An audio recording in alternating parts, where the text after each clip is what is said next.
on Education and Workforce Investment will come to order. I believe we have a quorum call.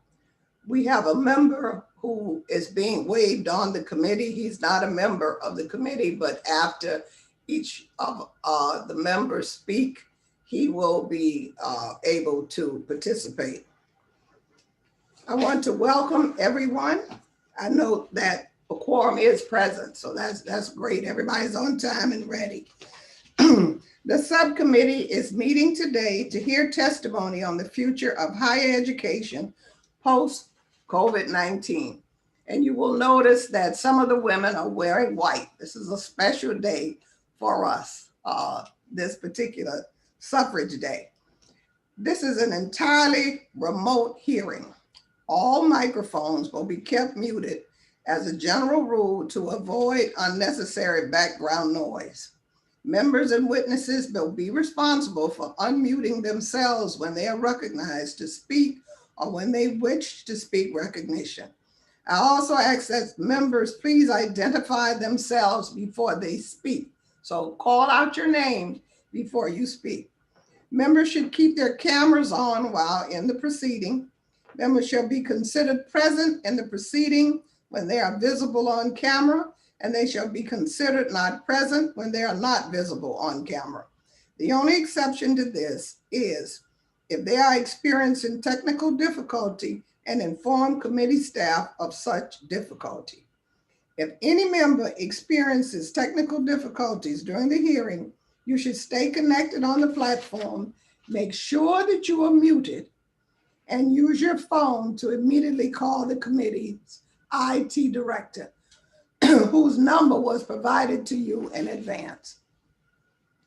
Should the chair experience technical difficulty or need to stop, or if I had to step away to vote on the floor, Representative Mark Takano, as a member of this subcommittee, or another majority member of the subcommittee, if he is not available, is hereby authorized to assume the gavel in the chair's absence.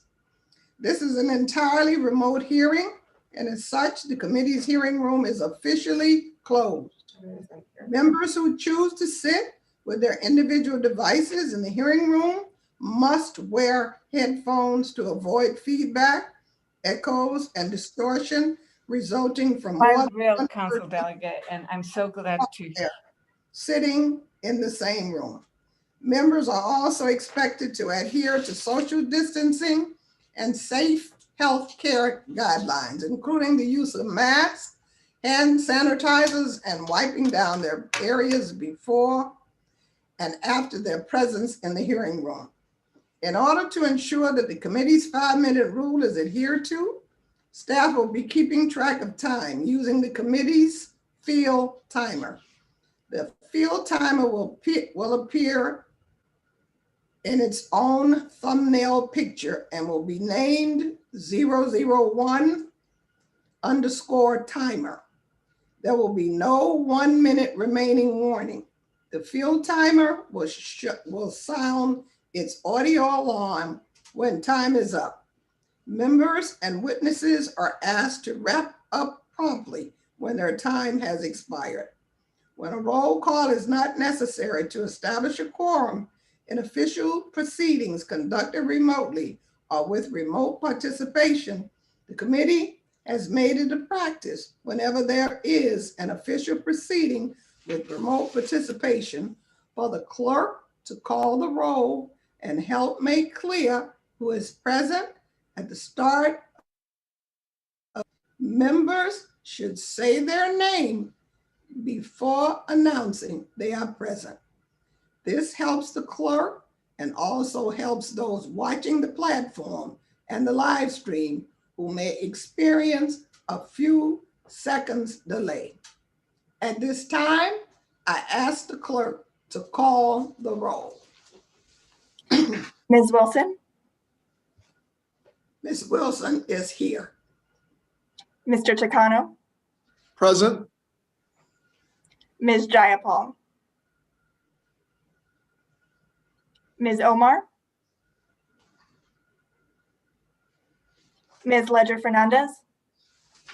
Judge Fernandez here. Mr. Jones, Here. Ms. Manning, Ms. Manning is here. Mr. Bowman, Mr. Bowman is here. Mr. Pocan, Mark Pocan's here. Ms. Cheryl,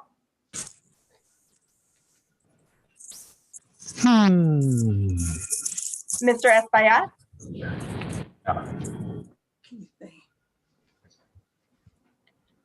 Mr. Grijalva,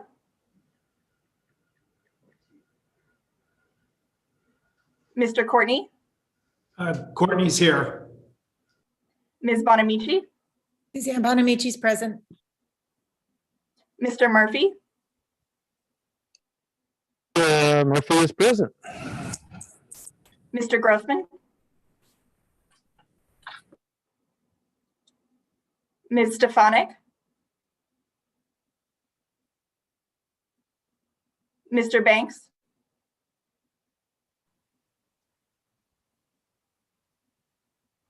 Mr. Comer, Mr. Fulcher, Fulcher's here. Mrs. Miller Meeks, Mr. Good, Good is here. Mrs. McLean, Mrs. Harshberger, I'm present. Mrs. Sparts.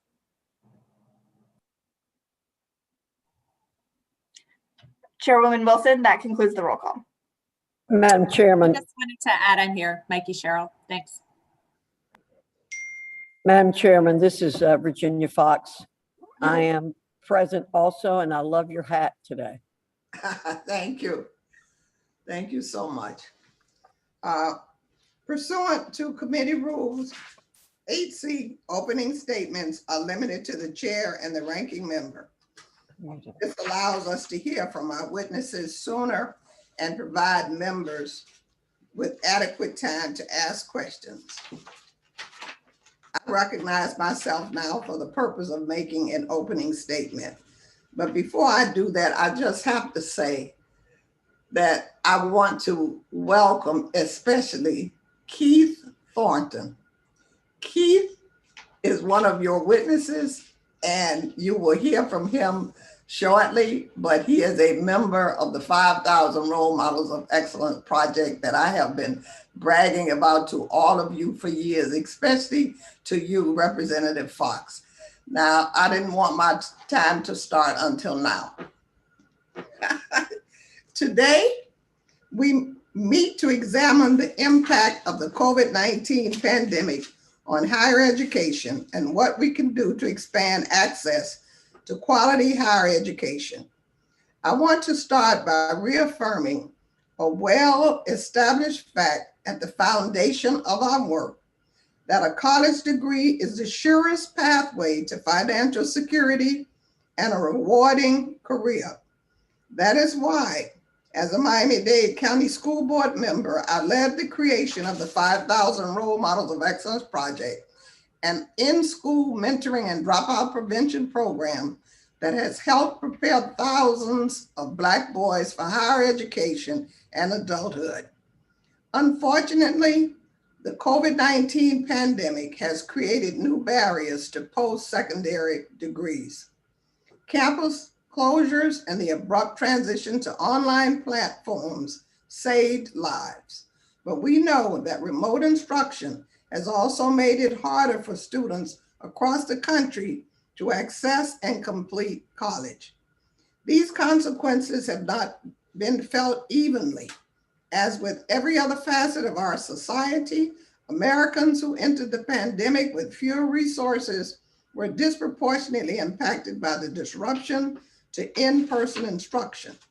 Research indicates that achievement gaps between Black and white students are wider in online classes than traditional settings, and on-campus resources that underserved students normally rely on, like computer labs and reliable high-speed internet, are restricted while campuses are closed.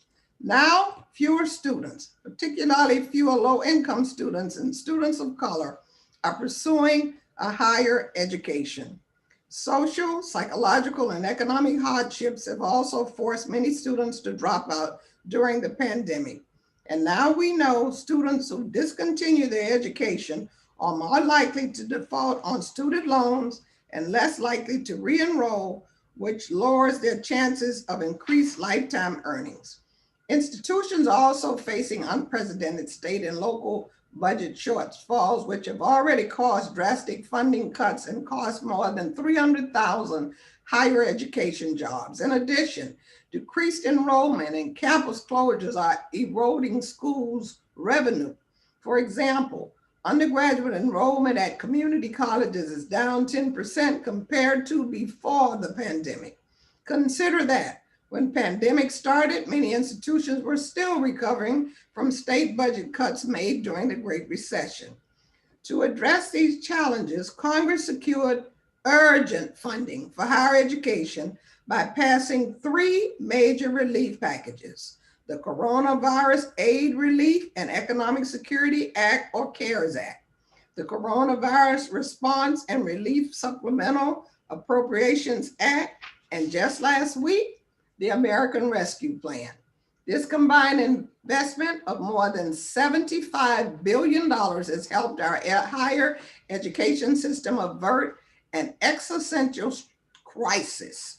This relief is helping institutions maintain basic operations, keep staff on payroll, and prepare for reopening safely. And it is helping students avoid hunger, homelessness, and other hardships. Importantly, these relief packages also secured critical funding for state and local governments supporting our nation's public institutions, the workers they employ, and the communities they support. While this relief may have saved our higher education system from financial calamity, justice demands that the federal government do more, far more, to address the long-standing disparities that have been exacerbated by the pandemic. For examples, as institutions access COVID-19 relief funding, we must strengthen institutional oversight to prevent waste and protect students from predatory for-profit schools. These institutions have a well-documented record of using taxpayer dollars to target vulnerable students during economic downturns, leaving them with worthless degrees and unreasonable loans. We cannot allow history to repeat itself. Congress must also take bold action to lower the cost of college. It's too expensive. This includes creating a federal and state partnership that incentivizes states to reinvest in their public institutions and offer free community college. And it includes expanding Pell Grants, the cornerstone of federal student aid, and so that fewer students will have to take out student loans. As the subcommittee has already established, this pandemic is not only testing our students and institutions, it is also testing Congress's commitment to ensuring that all students have access to safe, affordable, and quality education. Today, I look forward to discussing what we must do to rise to that challenge.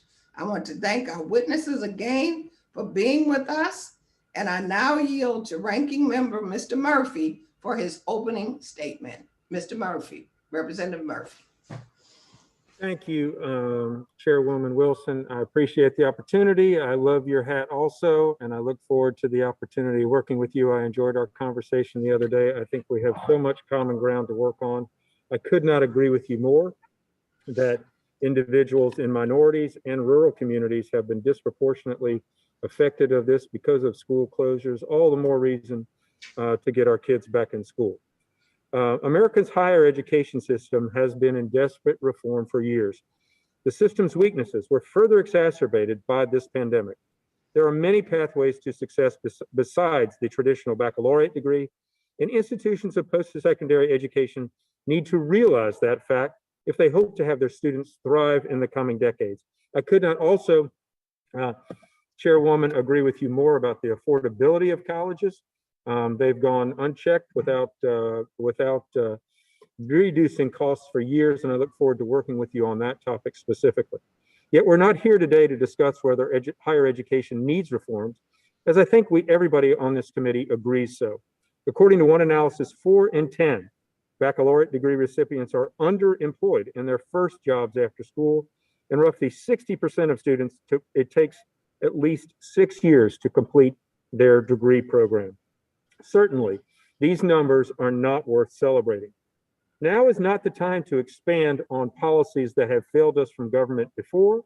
And while Congress does play a role in improving all forms of post-secondary education, it should not take the form of expensive government handouts that push unworkable partisan priorities and priorities that have shown that government has led to the increased cost of education. When COVID-19 placed heavy strains on our higher education system, Congress acted quickly to provide the necessary funding for educational institutions to combat this once in a century and hopefully once in a much longer time pandemic. Under President Trump, Congress allocated $35 billion, that's 35 with a B, towards these efforts. Republicans do not take spending taxpayers' dollars lightly, which is why my Republican colleagues voted against the Democrat budget reconciliation bill. We wanted to help people, but unfortunately, this was pushed forward unilaterally with the large spending bill. With these unprecedented levels of taxpayer money being funneled into educational institutions, combined with valid concerns about return on investment, it is imperative that Congress take a close look at how the Department of Education and institutions of higher learning spend hard-earned taxpayer dollars and consider necessary structural reforms to the Higher Education Act to serve students better. I'm disappointed that we're not going into this further, and this hearing is seemingly having a lack of insight, a lack of actual and necessary oversight, because I believe that is our purpose. We have a responsibility to diligently and responsibly allocate taxpayer dollars to those who truly need assistance. Too many in this committee find it too easy to spend hard-earned taxpayer dollars without promising accountability. I have no problem with us investing in our students, but we have to hold institutions accountable. As a committee, our loyalty should be to all students, present and future. Any conversation surrounding post-secondary education must aim to reduce the cost of attendance and boost graduation rates, while at the same time supporting students to pursue the type of education that works for them. It is not a one-size-fits-all. And that means whether it be seeking a baccalaureate degree or pursuing an equally valuable skill-based alternative, such as a career in technical education or apprenticeships that lead to in-demand, good-paying jobs. Before the pandemic, there were over 7 million unfilled jobs in the United States, in part due to a skills gap. With employers in desperate need for qualified employees, now is the time more than ever to strengthen all learning opportunities that provide students with skills and the necessary knowledge to succeed in the workforce. This type of strategy will not only benefit students, but will boost our entire economy. Higher education is in a state of emergency, but we cannot allow this to turn into an excuse to nationalize the entire post-secondary education sector. The U.S. Constitution grants no authority over education to the federal government. Education is not mentioned in the Constitution, and for a good reason. The founders wanted most aspects of our lives to be managed by those closest to them, either by state or local or by families, businesses, and other elements of society. Certainly, they saw no role for the federal government in education. Now, if we're going to be involved in education, we ought to expect a civic, financial, and productive return on our investment and not put students into oblivion of debt. Committee Republicans are focused on supporting students in completing affordable post-secondary education that will prepare them to enter the workforce with the skills that they need for lifelong learning and lifelong success. We ought to work together, and I mean collaboration, to give students access to educational options that will prepare them to enter the workforce with the skills they need for that lifelong success. Students need pathways, not partisanship. And it is my hope and my expectation that this is a step in a productive and a bipartisan direction. Again, thank you all for being here. I look forward to discussing reforms to higher education that increase student access without expensive government handouts bipartisan programs. And I want to thank the chairwoman for a wonderful discussion. As I said, next week, I look forward to working on trying to do great things for our students in education and provide all students with a wonderful means and pathway to success. Thank you, and I will yield back. Without objection. All other members who wish to insert written statements into the record may do so by submitting them to the committee clerk electronically in Microsoft Word format by 5:00 p.m. on March 31st, 2021. I will now introduce the witnesses. Keith Thornton, Jr. They call the vote. is a senior at Florida International University, FIU, where he's majoring in recreation and sports management. Keith is a 5,000 Role Models of Excellence Project Wilson Scholar and an Educational Talent Search Trio Program alum, and he is a Pell Grant recipient. During the COVID-19 pandemic, Keith received emergency financial aid from both the CARES Act and SARSHA, which helped him stay afloat.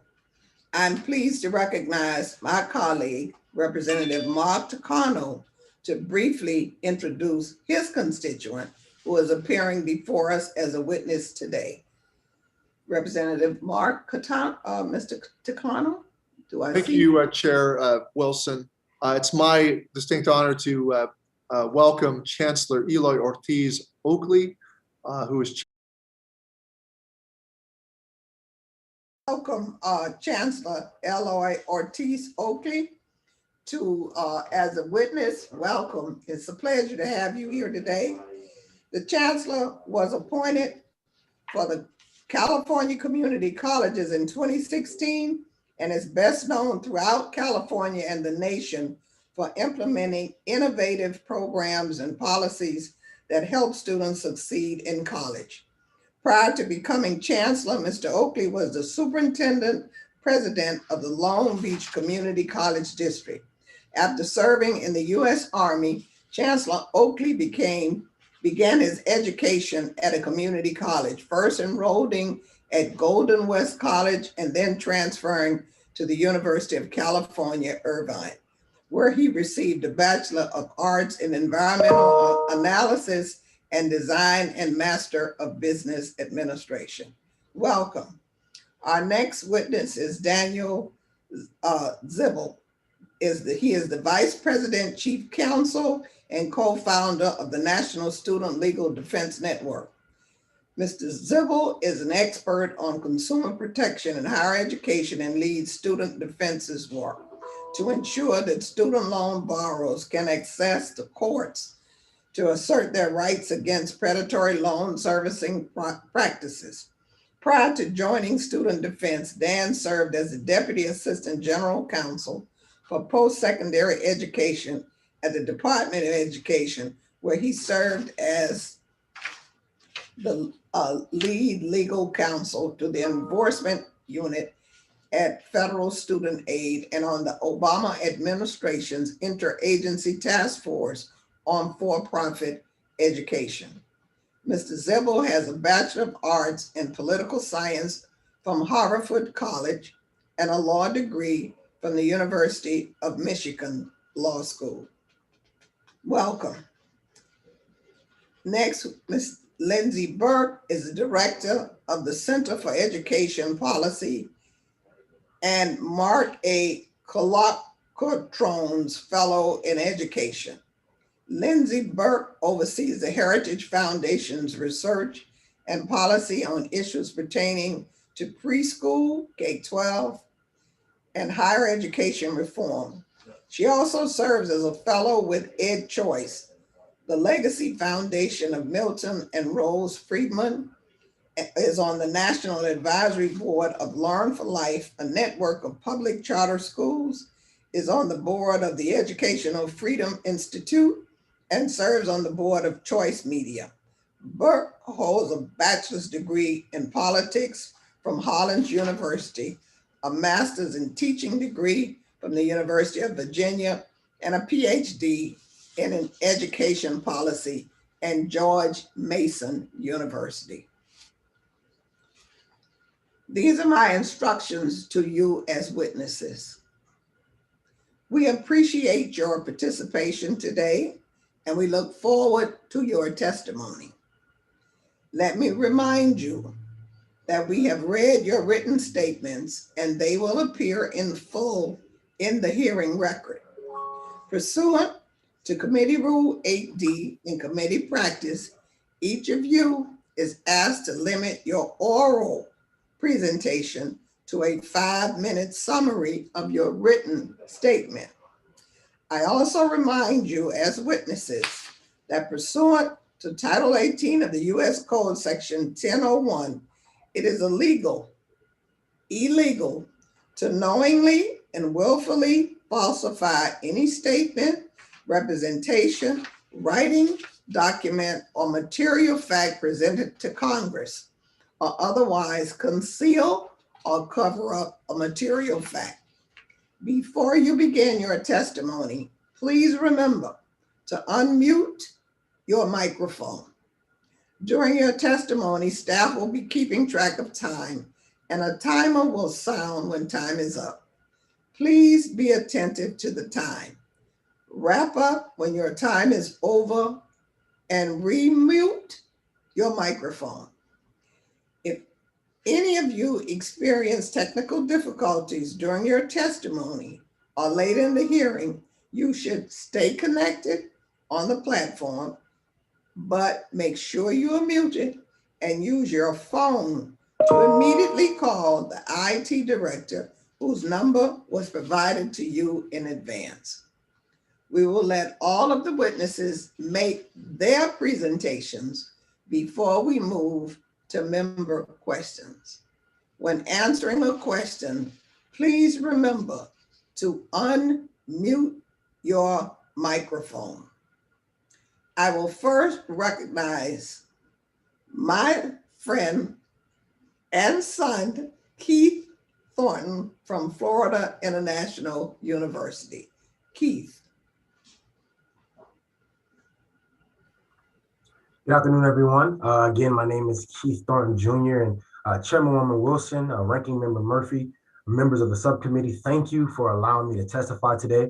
I value the opportunity to come before you on behalf of all students across the nation whose educations have been disrupted by the pandemic and who've relied on emergency aid to remain financially afloat and continue pursuing their degree.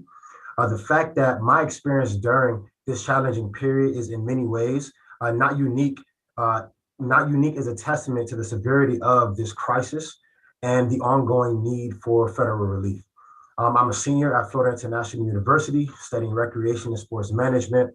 And since my freshman year, I've benefited from the support of fellow students, teachers, and positive campus environment.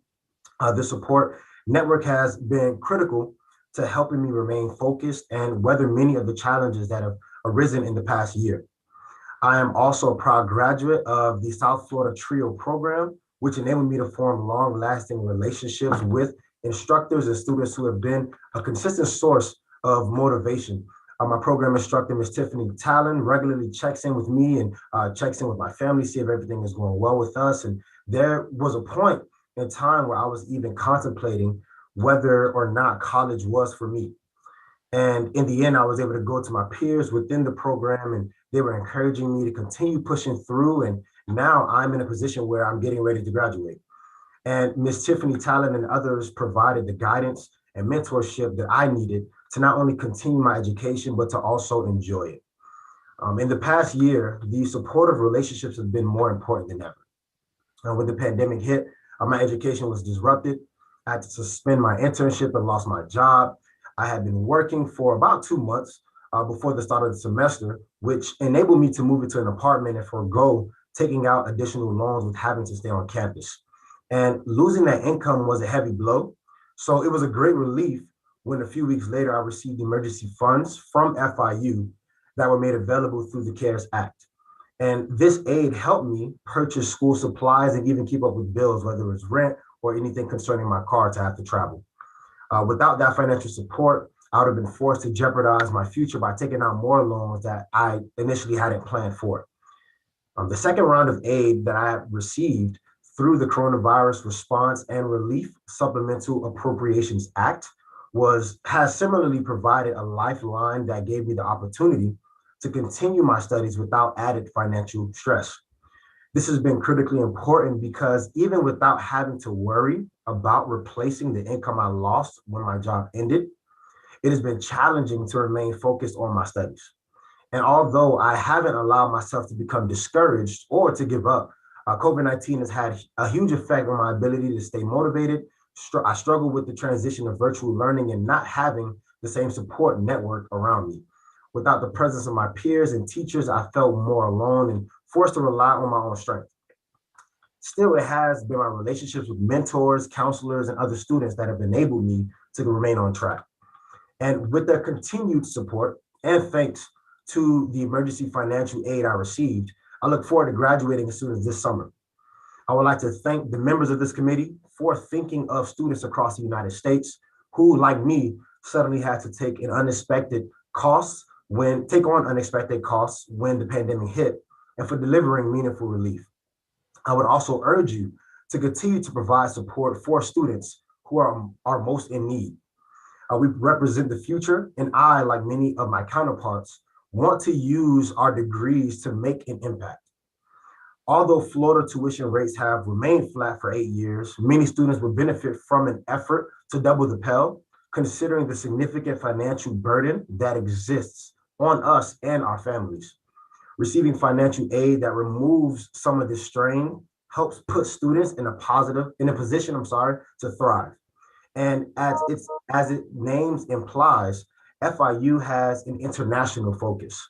And I want to also speak to the importance of ensuring that international students have the same opportunities to succeed.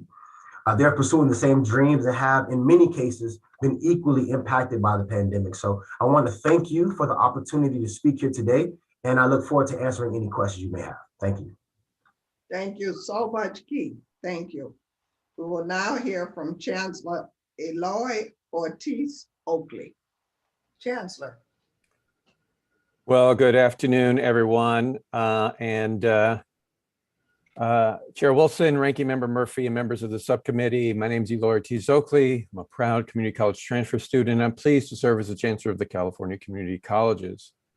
I'm honored to speak to you today on the future of higher education as we look to the end, finally, of the COVID-19 pandemic. My remarks will focus on how our community colleges are supporting our students to stay enrolled and complete their studies, and how an effective partnership with Congress and the federal government can lead to an equitable recovery by investing in higher education and supporting the displaced workers ravaged by this pandemic. First, let me tell you a little bit about the California Community Colleges. We are the largest and most diverse system of higher education in the nation, with 116 colleges serving more than 2 million students in urban, suburban, and rural communities. They are the primary pathway to educational and economic mobility for Californians, and we are proud to serve the top 100% of our students. Like much of the nation, 1 year ago today, our state went into an immediate lockdown to ensure the health and safety of our workers, families, and students. Our colleges are, I want to first commend Governor Gavin Newsom for his swift and decisive action. Our colleges also acted decisively. In a matter of weeks, our faculty and college leaders mobilized to convert tens of thousands of courses and programs to an online or remote modality. The support of Congress has been critical to our system and our students during this critical moment. The funds provided by the CARES Act were used, among other things, to help our diverse students purchase things like laptops, Wi-Fi hotspots, and as emergency financial aid to students who lost their jobs. In many cases, were struggling to find their next meal or stave off eviction. As we look to the future of higher education, the most important task is to ensure that students can attend and afford the total cost of college. As no doubt you've heard, community colleges have seen a sudden and alarming decrease in enrollment since the start of the pandemic. We believe that this is due to many factors, foremost among them being that students, they balance multiple responsibilities. They are parents, primary breadwinners. They balance multiple jobs and they share the same Wi-Fi with a full household and many of them are facing homelessness and other challenges. The economic devastation brought by the COVID pandemic has hit our lowest income students the hardest. We are appreciative of the ongoing discussions about tuition-free community college and would note that California provides nearly $3 billion in student financial aid to waive tuition for low-income students attending community colleges and four-year universities. However, the cost of college goes beyond tuition. It includes textbooks, supplies such as laptops, housing, food, transportation, and childcare. We have used funds from the stimulus legislation passed by Congress to provide direct emergency one-time assistance to our most vulnerable students. We need stable, permanent system of student financial aid that acknowledges the true cost of attending college. This is true not just in California, but across the country, where the movement to double the federal Pell is gaining momentum, and we are pleased to support this effort. Our commitment is twofold: increasing financial aid for students to cover non-tuition related expenses and scaling those additional student supports that they need to complete their education. Additionally, financial support is needed to ensure equitable broadband access for all. High-speed internet is not a luxury. If anything, what we have learned from this pandemic is that every American household must have access to reliable high-speed broadband. I also believe that community college training programs are critical to preparing America's workforce and ensuring an equitable recovery. California's workforce programs, including those funded by the federal Perkins Career Technical Education Program, match employers in high-skill, high-wage industries with educated and qualified workers. We strongly encourage these programs that provide new pathways to securing employment and that pay a living wage. I believe that we should place an emphasis on community college programs that focus on the skills and competencies workers need to get back into the workforce in a meaningful way. We also further support oversight of the for-profit industry. We thank Congress for including in the American Rescue Plan Act language that strengthens the 90-10 rule, which helps hold for-profits accountable for their reliance on federal aid dollars. Finally, congressional action is needed to support our undocumented students. This is not a partisan issue for us. This is a moral and economic imperative. Undocumented students are our future teachers, business owners, doctors, and entrepreneurs. We urge Congress to codify the Deferred Action for Childhood Arrivals program.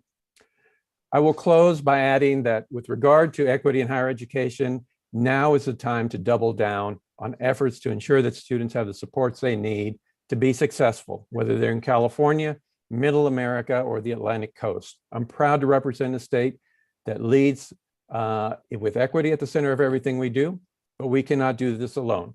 Ongoing federal support, a partnership with the Biden administration, leaders of this subcommittee, and the entire Congress are needed to make this happen.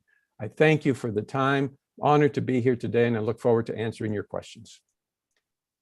Thank you so much. We will now hear from Lindsay Burke. Good afternoon. My name is Lindsay Burke. I am the Mark A. Colacatronis Fellow in Education and the Director of the Center for Education Policy at the Heritage Foundation. Thank you, Chairman Scott and Chairwoman Fox, and thank you, Subcommittee Chairwoman Wilson and Ranking Member Murphy for the opportunity to testify today. COVID-19 has posed challenges to every aspect of education in America from preschool through college, but it has also presented opportunities to rethink whether the current higher education system is serving students in the best way possible and whether there are opportunities for reform. The congressional response to COVID-19 has now included 3 major aid packages. As part of the CARES Act passed in March 2020, higher education received $14 billion in additional federal funding on top of the sector's standard annual appropriations. That was followed by another $22.7 billion in new funding as part of the December 2020 package. And then by the most recent American Rescue Plan Act, which will provide yet another $40 billion to the higher education sector. In all, colleges will have received an additional $76 billion in federal spending over the past 12 months alone, a monumental sum, nearly equivalent to the Department of Education's entire annual discretionary budget. Colleges should now take the opportunity to make sure that that money is used responsibly. College boards of trustees and regents need to direct their universities to tackle program prioritization and reinvest funds in programs that advance their core mission, rather than continuing to engage in a facilities and amenities arms race. From 2001 to 2011, the number of non-teaching employees and administrators increased 50% faster than teaching faculty. At the same time, the 6-year completion rate for students pursuing a bachelor's degree stood at just 60% in 2020. 1/3 of college graduates are underemployed, working in jobs that do not require a bachelor's degree. And business leaders also report that college courses do not prepare graduates for the workforce or provide them with the practical or technical skills needed to be successful in their careers. Schools should focus resources on teaching and learning and should evaluate productivity by assessing and prioritizing academic programs that really reinforce their core mission and prepare students for the workforce or further academic study. Colleges and universities should also review facilities and amenities expenditures and auxiliary services, such as dining services and student housing, janitorial services, and consider outsourcing delivery and management of these functions, which are unrelated to their core mission as academic institutions. And for its part, Congress should not lose sight of the tens of billions in new relief funding now that it has been appropriated, and should make sure the Department of Education is providing timely and useful oversight of how colleges are spending that money. Congress should also rescind the elastic clause of the HEA prohibiting accreditors from using their Title IV gatekeeping authority to impose onerous regulations on institutions. And federal policymakers should make space for private lending to reemerge and for innovative education financing options to flourish by reducing federal subsidies, including eliminating the Federal Plus Loan Program, both the Parent Plus and Grad Plus components. And finally, federal officials should allow colleges to limit student borrowing. Currently, colleges are barred from assessing a student's likelihood of repaying a loan based on that student's course of study or borrowing history. Although these factors can predict a student's ability to repay their loans, colleges are not allowed to limit the amount students can borrow. Congress should amend the HEA to allow colleges to limit borrowing, helping students to exit school with lower levels of debt. Colleges and universities across the country do face challenges associated with the COVID-19 pandemic, but so does nearly every sector of society.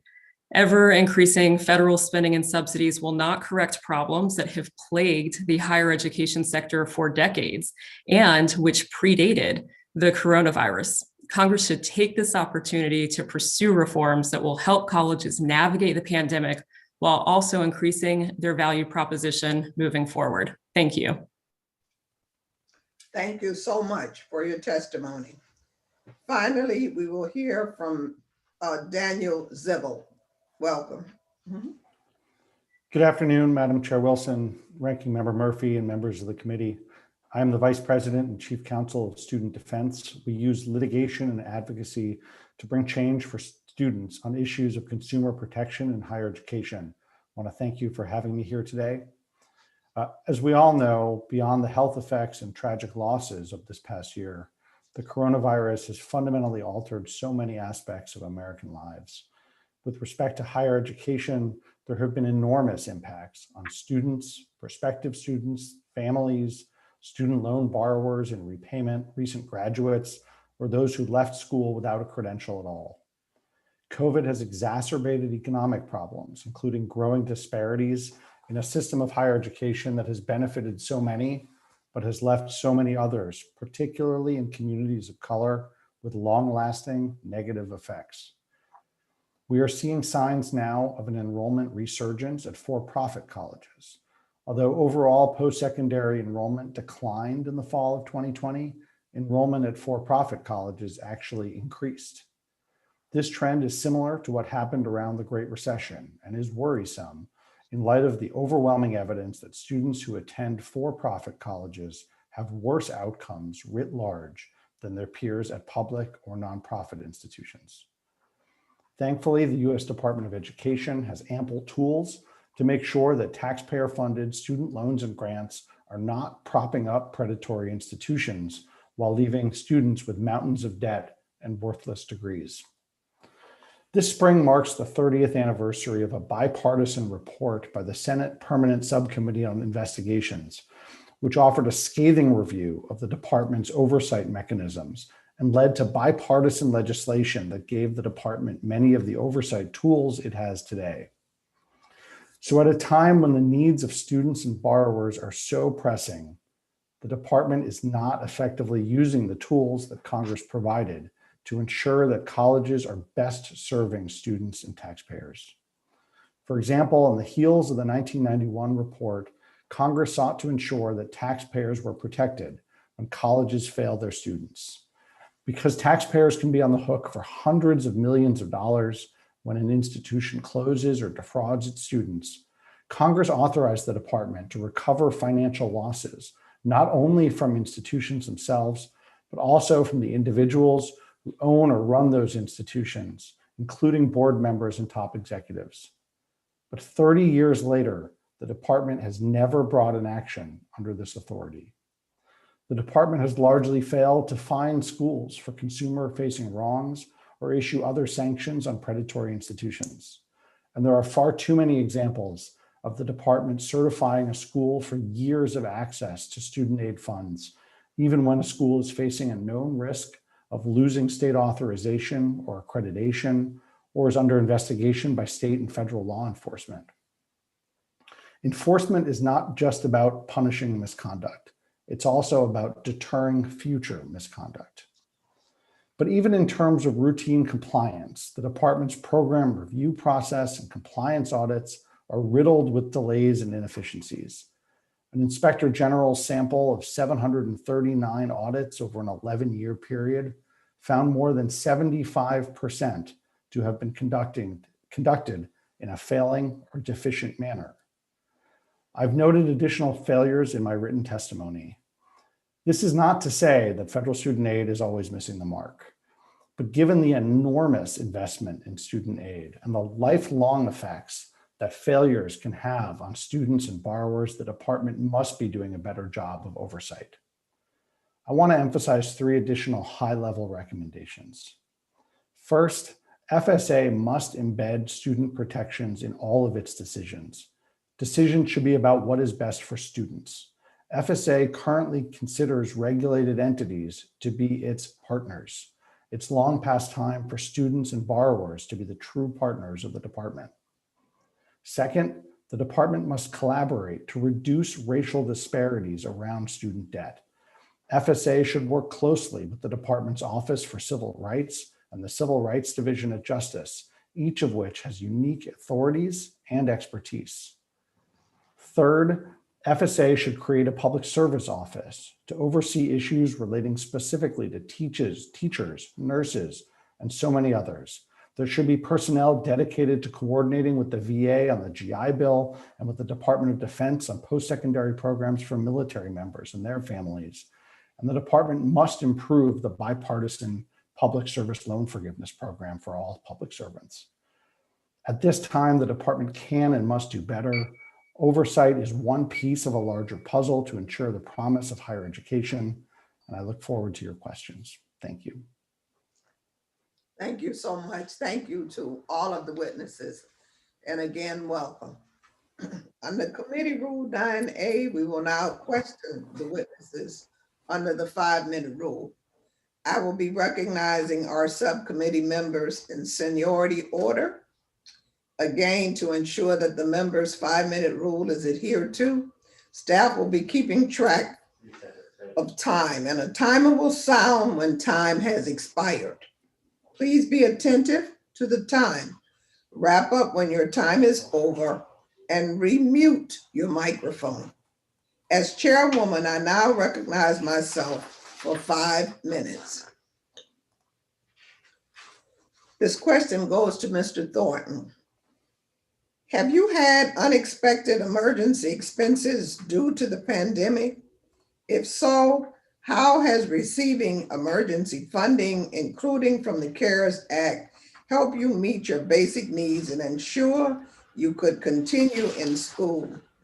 And how do you think additional investments in student aid, like restoring the purchasing power of the Pell Grant, would impact future generations of students? Yes, thank you, Congresswoman Wilson. So to answer this question, I would say that, some unexpected emergency expenses that have come up due to the pandemic, kind of what I mentioned was me unfortunately losing my job last year, right before school started. Initially, I had the job for about 2 months, and it put me in a position to where I was comfortable enough to be able to go out and get my own apartment. And with the job not needing as many employees, I was let go from that job. So it put me in a position to where I had to pull a lot of funds from my savings, and it put me in a position to where I wasn't really as able to provide for myself in terms of rent, bills, or even things concerning school, being able to purchase materials.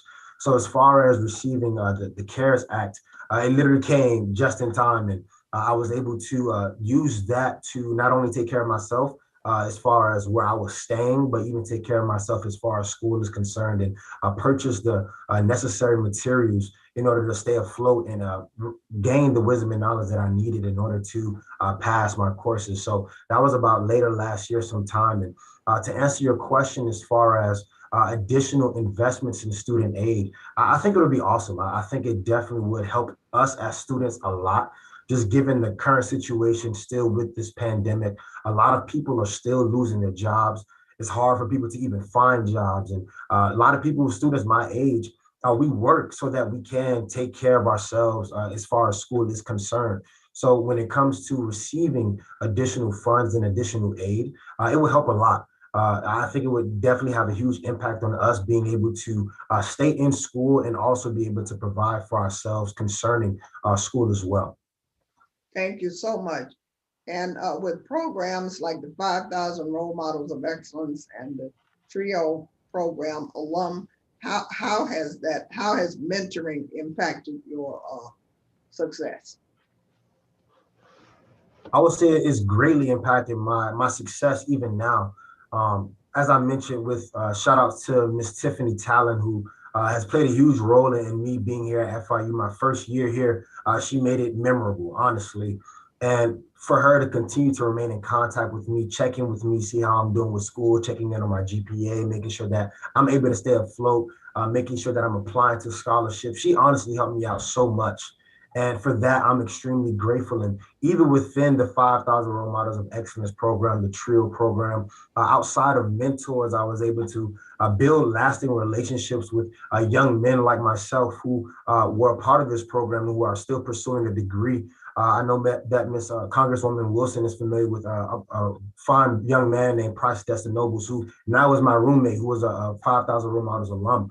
And he's honestly been a great addition to my life and has helped me grow in many different ways. So the 5,000 Role Model of Excellence program, the TRIO program, has been tremendous and has helped me to get where I am now, as I mentioned, to potentially be able to graduate by the end of the summer. Thank you. Mr. Zibble, how can the Department of Education better protect students, especially those most vulnerable to abuse from predatory institutions, predatory actors? Sure. Thank you, Chair Wilson. Look, over the last 4 years, I think what we've seen is an administration that eviscerated a lot of important protections for students, repealing the gainful employment rule, raising the bar for what's called borrower defense, or the student loan discharges for defrauded students, to the point where I think the last Congress even used the Congressional Review Act to try to veto what Secretary DeVos had done, stalling or worse relief for borrowers who had been defrauded by for-profit colleges. So part of it is restoring a lot of those protections, but that's not it. That can't be it. There has to be a cultural shift at the department about putting student interests first. Enforcement in this space can't just be about punishing actors and providing debt relief after the fact. We've got to be deterring conduct in the first place. Student lives are at stake. The ramifications of this are long lasting. So we really need to be thinking about that first. Our organization has been writing a lot about this over the past 6 months at 100daydocket.org about how to reinvigorate enforcement and really put those culture of protections at the front end for all students and student loan borrowers. Thank you so much. I now recognize Dr. Fox for her questioning.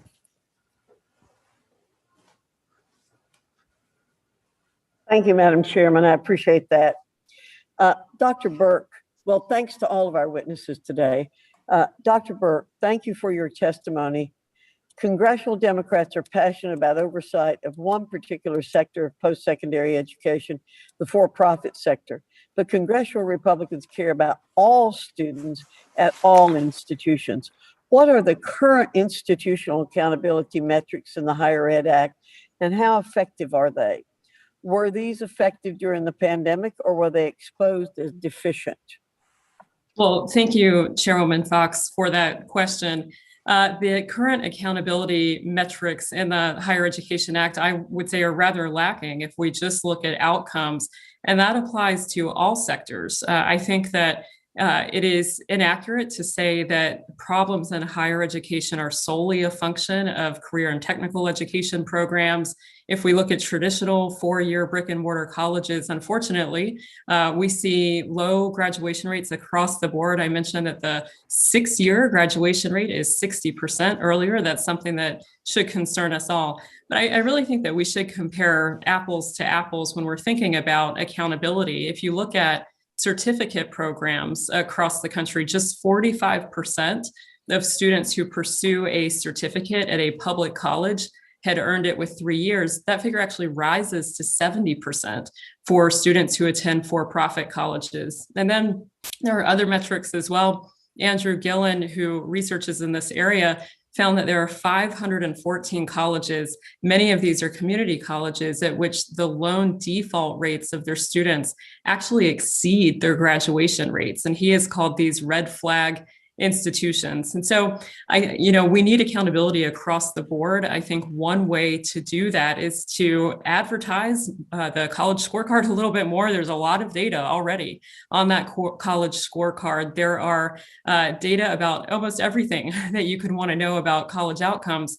So I think it would help greatly if we had actors in the K-12 space, like school boards across the country, making public schools aware of the information, making guidance counselors aware so they can provide that information to students. Sunlight really is the best disinfectant, and that applies to accountability within the higher education system as well. And then, of course, I would argue that one of the accountability measures that we really need is accountability for taxpayer dollars. These, at the end of the day, are taxpayer funds. The federal government originates and services 90% of all student loans now. And a big step in the right direction, as I mentioned earlier, would actually be to reduce some of these federal subsidies to make space for private lending to reemerge.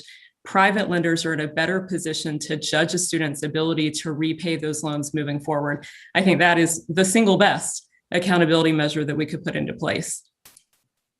Well, thank you very much. When I heard Mr.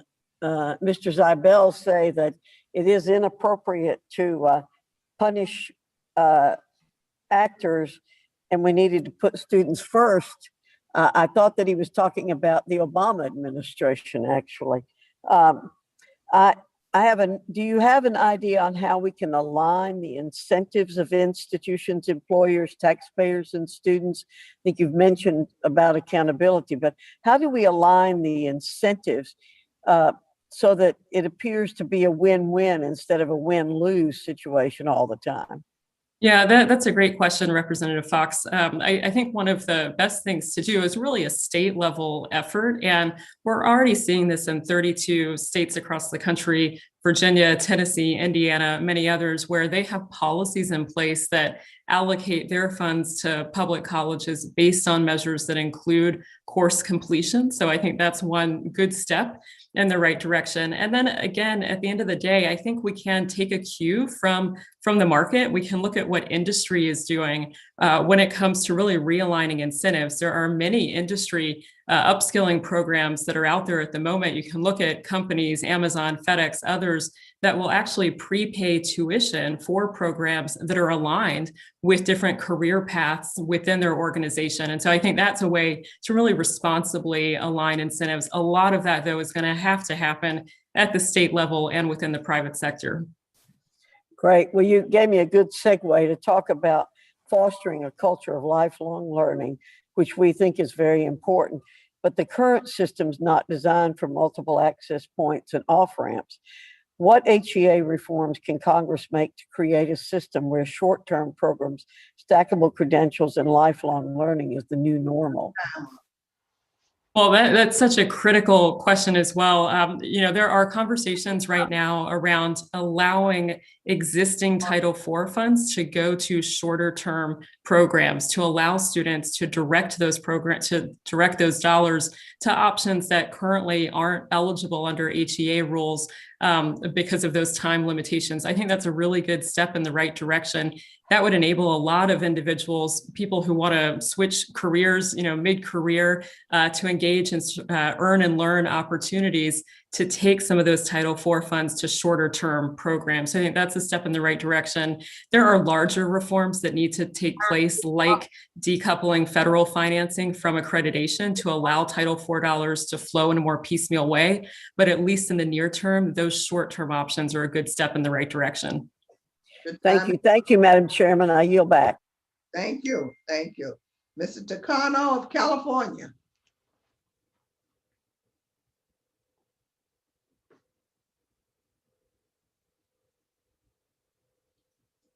Mr. Takano, are you still connected? We'll come back to Mr. Takano. Is Mr. Murphy on? Mr. Murphy of North Carolina? Mr. Murphy. Thank you, Chairwoman Wilson.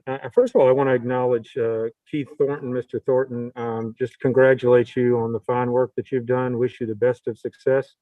You know that success comes from within, and it doesn't come from being handed down to you, but it comes from hard work and opportunity. So I congratulate you on what you've done, and encourage you to do even greater things. And we look forward to hearing back from you. So a question I'll direct, at least the first one, towards Dr. Burke, and thank you for joining us today. Your testimony will help us as we seek to work with our Democratic colleagues to reform the HEA in the best interest of students and taxpayers. I want to stress the importance of bipartisanship. Last year, Congress came together in a bipartisan manner to pass 2 COVID-19 relief packages that included specific and very significant funding for post-secondary education. I have to say I was disappointed that this last funding package went across party lines and was not a bipartisan effort.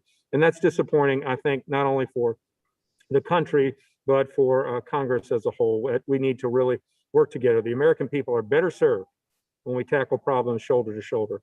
In that vein, Dr. Burke, let me ask your assessment of what Congress did last year with the higher education emergency relief funding. Can you put into context the size and the scope of the post-secondary educational bailout? You talked about numbers before, but I'd like you to flesh that out a little bit more, if you will.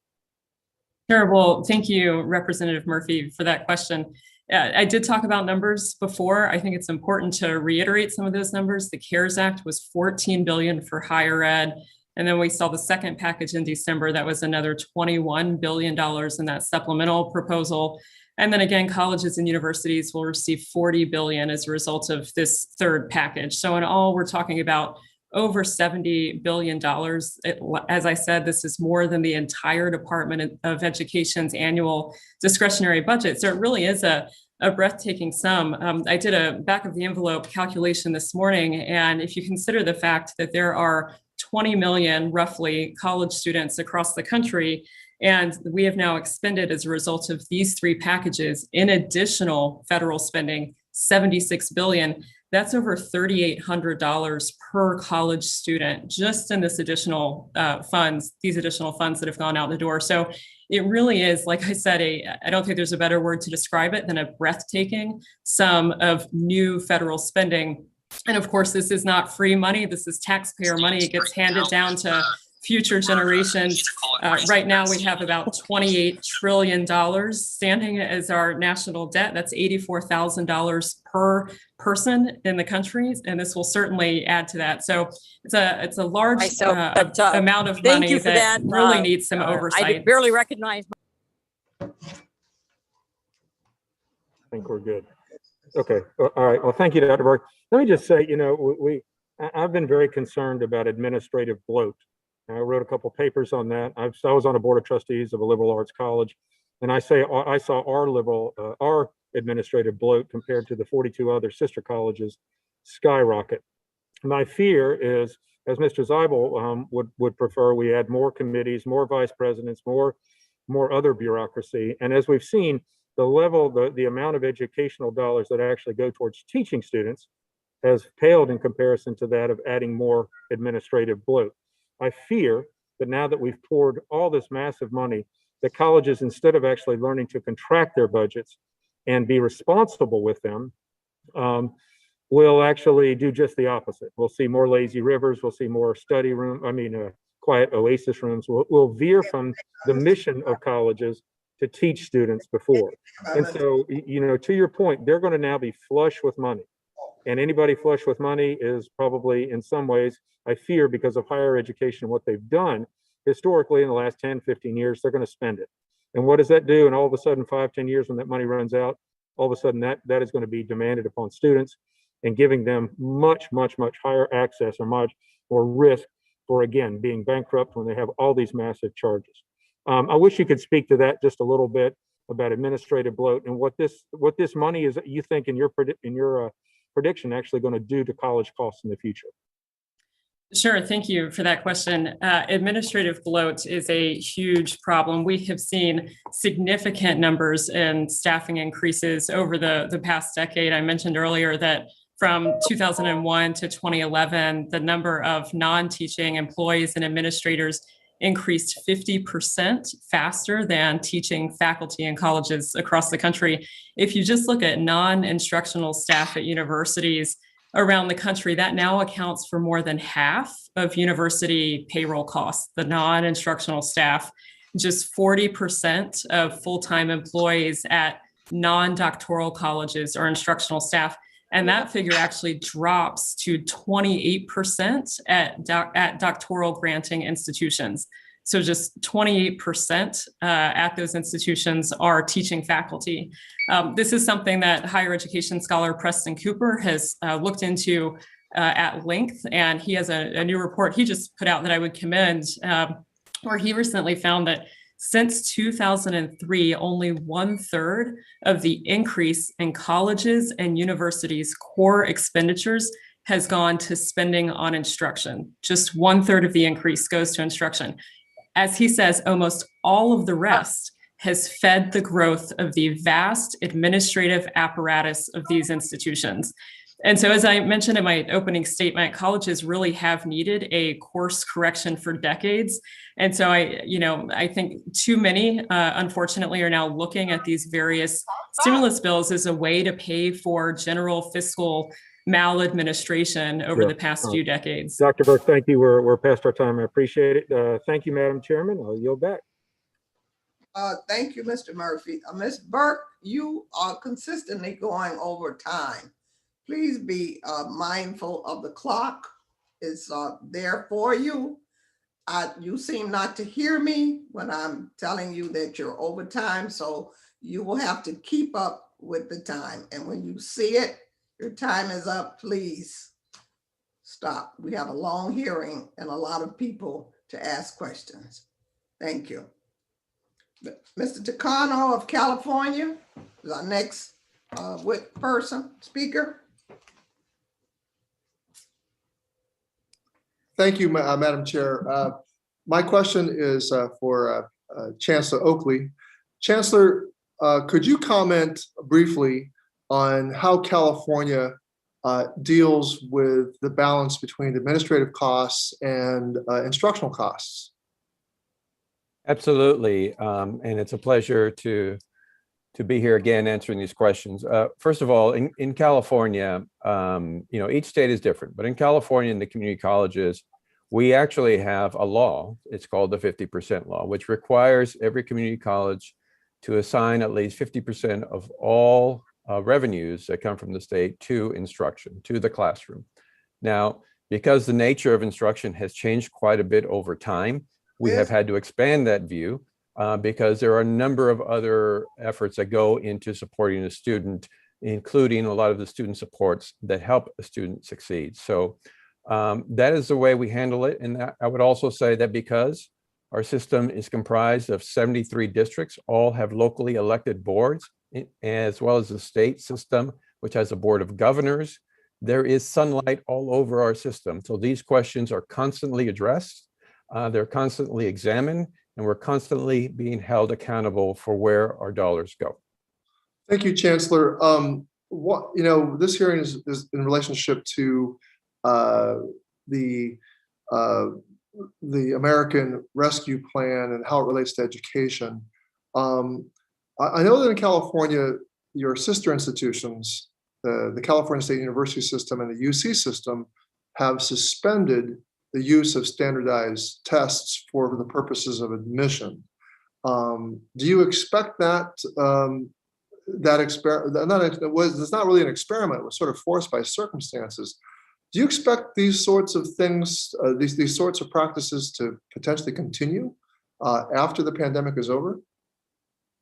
I do.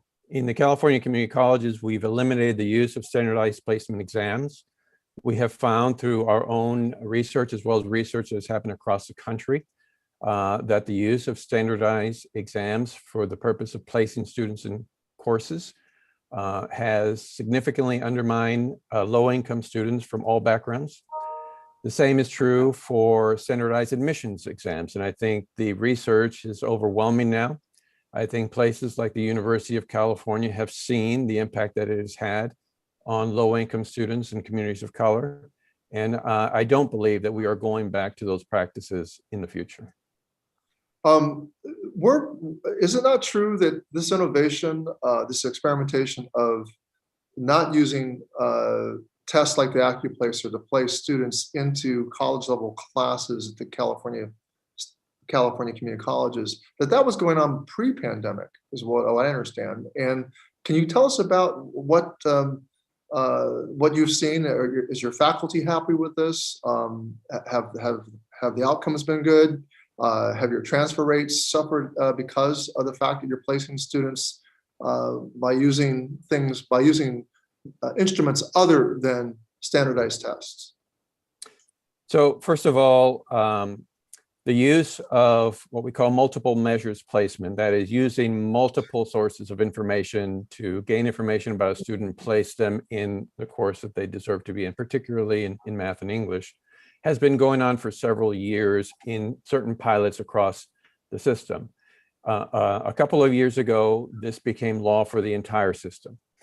Since then, students who have been placed using this method without using standardized placement exams, students are succeeding in numbers equal to those students that may have begun in remedial courses before then. We have seen significant increases in the number of students of color that have been placed in transfer level English and math, and they are succeeding at the same rates as other students. So we have seen nothing but success thus far. It's given us a lot of good information about how we continue to roll the system out. And as we continue to rely less and less on remedial courses and rely more and more on providing students a pathway to getting into courses that actually count toward their educational goal. And that's been the biggest change. So many courses were created in remedial education before this change that were leading nowhere. And so many students, particularly those low income status, were getting trapped in these courses and not being able to complete their educational goal. Thank you, Chancellor. My time is up. It sounds like innovation was already happening in the California community colleges, and Sounds like diversifying the higher education is also being significantly impacted. Madam Chair, I yield back. Thank you so much. We'll now hear from Mr. Grothman from Wisconsin. Yeah, thanks for having me. I have a question here for Dr. Burke. You know, over the weekend, I ran into another woman, age 51. She got laid off. She had a general degree, had a good job, but now she can't find anything. And she was just bemoaning the fact that when she was in, you know, rather than go to a four-year college, why she wasn't a welder, a medical tech of some nature, something or other.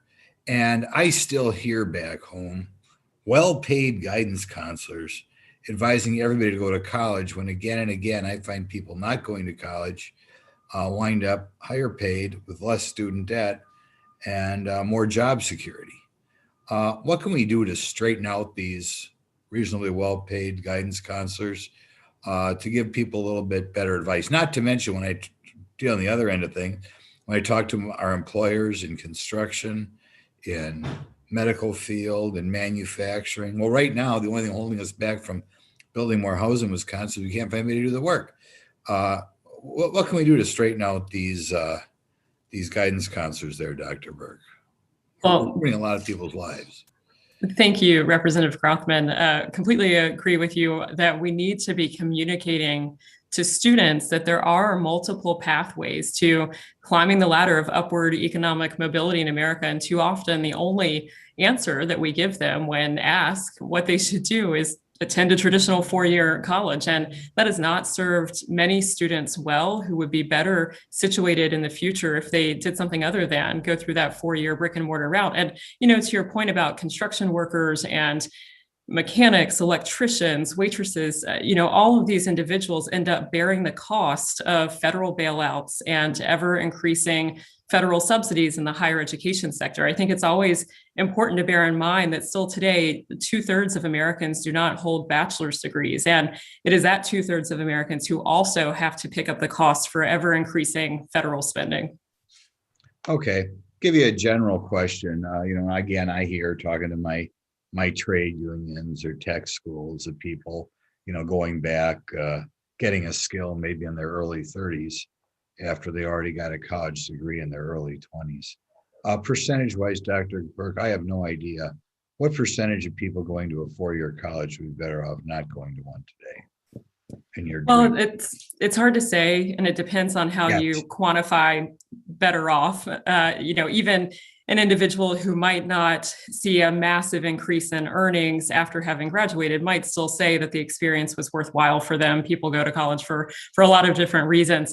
But one thing we do know is there are an awful lot of students who leave without earning that paper credential that they had so fought to get. So many students right now are leaving without graduating. I mentioned 60% six-year college graduation rate.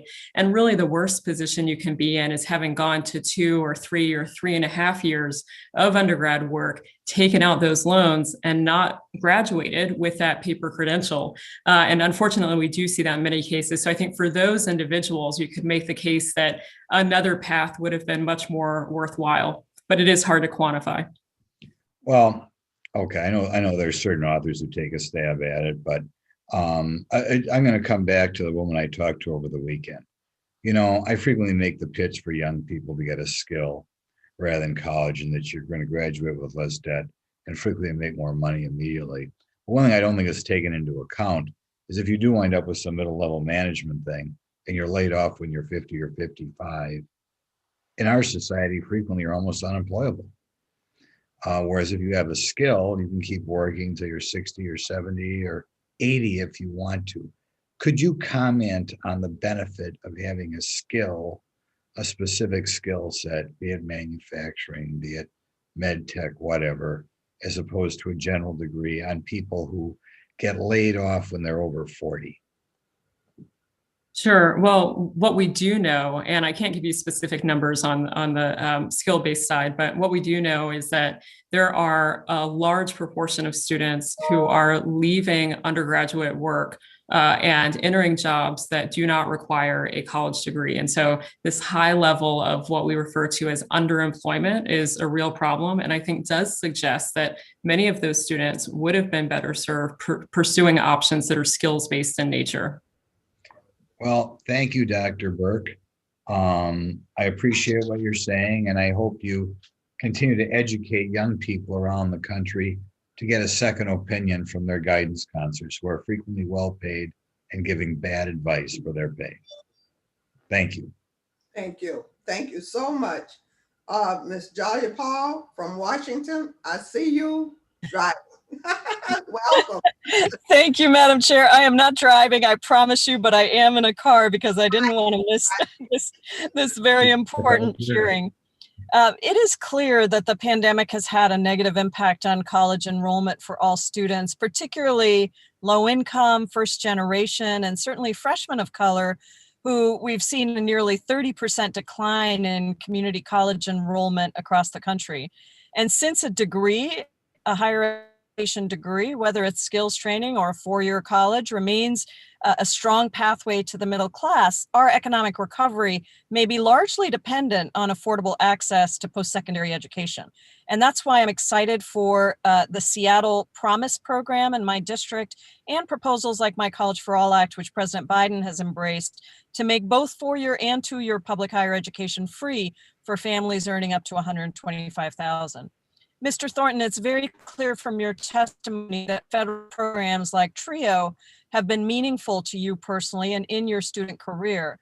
In spite of programs that help some students shoulder the cost of textbooks, housing, food, and childcare, data still shows that due to COVID-19, as many as 56% of students will need additional aid to stay enrolled. Is it your opinion that more comprehensive federal assistance would help students to stay in school? Yes, thank you so much for asking. And I definitely agree that additional funding would help students be able to stay in school. I think kind of being a living testament to the current situation with the pandemic, me plus a bunch of other students like myself, some people we literally work, some students we work to actually stay in school, to pay tuition, to pay to afford books and school materials. And I think that additional funding definitely would assist with students being able to stay in school and pursue their dream job or pursue a career with their major. So important. Thank you so much. Considerations, Pell has gone from covering 80% of to less than 30% at a public four-year college. Would you speak more on this disparity making college increasingly out of reach for too many people?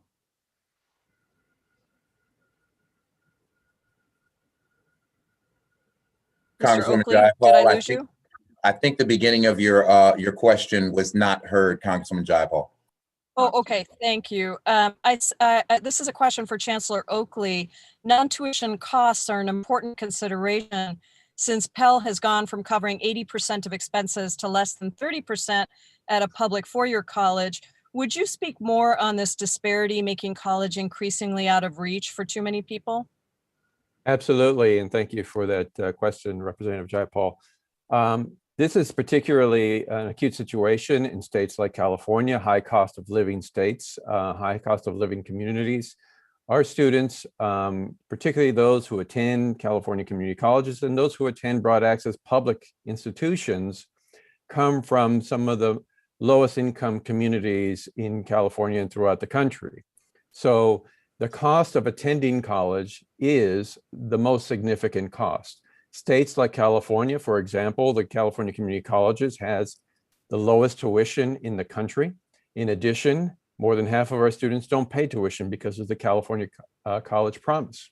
So the cost of attending college, the true cost of attending college, is the issue that keeps so many students from one, attending college, and two, from attending full time, because so many of them have to juggle multiple issues, have to maintain work, in order to provide for their families and for their own education. So Pell is a significant component to helping those individuals afford to go to college, to complete their college education in a 4-year period of time. And it has not been keeping up with the cost of attending college. And so supporting increasing Pell is certainly something that we support, as well as continuing to reduce the cost of attendance is also a key ingredient. Thank you so much. And my College for All bill would double Pell, and it would allow states with tuition programs to redirect any of their savings towards making college more accessible. How would my College for All bill also uses a federal-state partnership to make public 4-year universities free for qualifying students? Chancellor, how would having a federal partnership that allows states to redirect savings to non-tuition costs help colleges nationally as they struggle with low enrollment? Well, I believe this federal-state partnership is critical. States are in the primary role of providing support for our colleges and universities. And states like California are doing a remarkable job of providing additional support, lowering tuition, keeping tuition low, keeping the cost of college low. So this partnership would be beneficial in that states like California could use those additional resources to provide additional support for students, either support services or support for non-tuition related costs. Thank you so much. And this is a key, important piece, and I look forward to working with you, Madam Chair. I yield back. Thank you. Thank you so much. According to my records, Mr. Good of Virginia is the next question. Mr. Good, you're on. Thank you, Madam Chairman, and thank you to all of our witnesses for being with us today. My questions will be directed specifically to Dr. Burke. Dr. Burke, I wanted to ask you, how do you think federal funding has contributed to the exploding costs of higher education?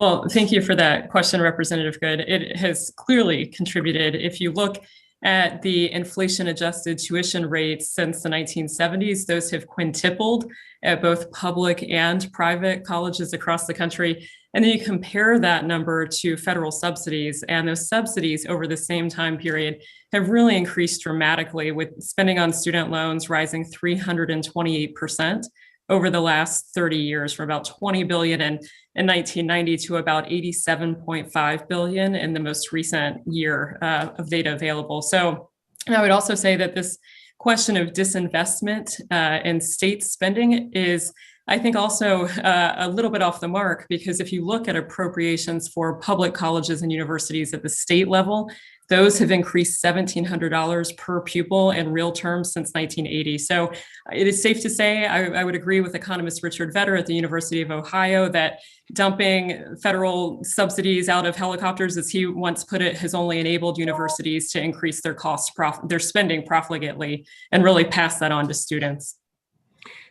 I've had students tell me and parents tell me that once they get on the student loan treadmill, it just continues. In other words, they get loans. It's almost you have to work deliberately to stop the student loans from coming. Once you enroll that first semester, that first year, it seems automatic. In your testimony, you talked about requiring universities report on their use of federal funding. What specific questions might you ask them to report on? Sure. So, and I think specifically with regard to the new money that has gone out the door, we really need to know whether colleges are using these funds to actually help students who are struggling. There's a statutory requirement. It's about 50-50 of those dollars going to student-based aid, and then the other 50% going to institutional priorities. But we really do need to take a look and encourage colleges, and the Department of Ed should assess if they're sending that money to students who are financially struggling. And then second, I would say we should assess if they're actually using those funds to build out their IT and distance learning capacities to navigate any sort of similar existential threat in the future that they might face, like another pandemic. You've done a great job of verbalizing what most of us have already seen, the way that college education costs are just going through the roof, far outpacing inflation multiple times over. Besides addressing funding, what policies do you think Congress could do that could help enact the amount of the non-classroom, non-education expenses specifically, the more what many might think are wasteful or exorbitant or excessive, whether it's staff or whether it's activities that are being funded. What role do you think Congress could play? How could Congress help address the amount of spending that's going to administrative type and other, maybe what some people might think excessive or wasteful spending? Well, I think the single best thing Congress could do would be eliminate the PLUS loan program. The Grad PLUS loan program in particular, this allows graduate students to borrow up to the cost of attendance. And then the Parent PLUS program allows parents to borrow for their undergrad students' college experience. And that really encourages family level debt and family level borrowing for families. So eliminating the PLUS loan program would be the -- step to take. And then, as I mentioned earlier, actually allowing colleges themselves to limit the amount of money that students borrow. It seems we have systemic issues where there's not a partnership between parents, families, if you will, students, and the institutions in trying to together work to make college affordable without putting people, of course, into excessive debt. What might be included? What role might Congress play to help improve competition in such that, like, career and education, technical education, temporary programs, vocational programs, community college, and other workforce development pathways might be able to get on equal footing with the traditional four-year school? Yeah, I think so. Again, I think one of the best options there would actually be reforming accreditation, decoupling federal financing from accreditation to allow new quality assurance mechanisms to pop up, to allow a state to, for instance, enable the Mayo Clinic to credential a nursing course, or the state of Virginia to allow Mount Vernon to credential a history course, and then enable Title IV funds to actually follow students to those individually credentialed courses and courses of study. And again, couple that with those short-term options for Title IV funding that would allow individuals to go find the skills and competencies they need immediately without going through a four-year brick and mortar college would be a second extremely important step in that direction. I think I've about expired my time. I thank you very much for answering my questions. And again, appreciate you and all the other witnesses being with us today. I yield back my time, Chairman. Thank you so much.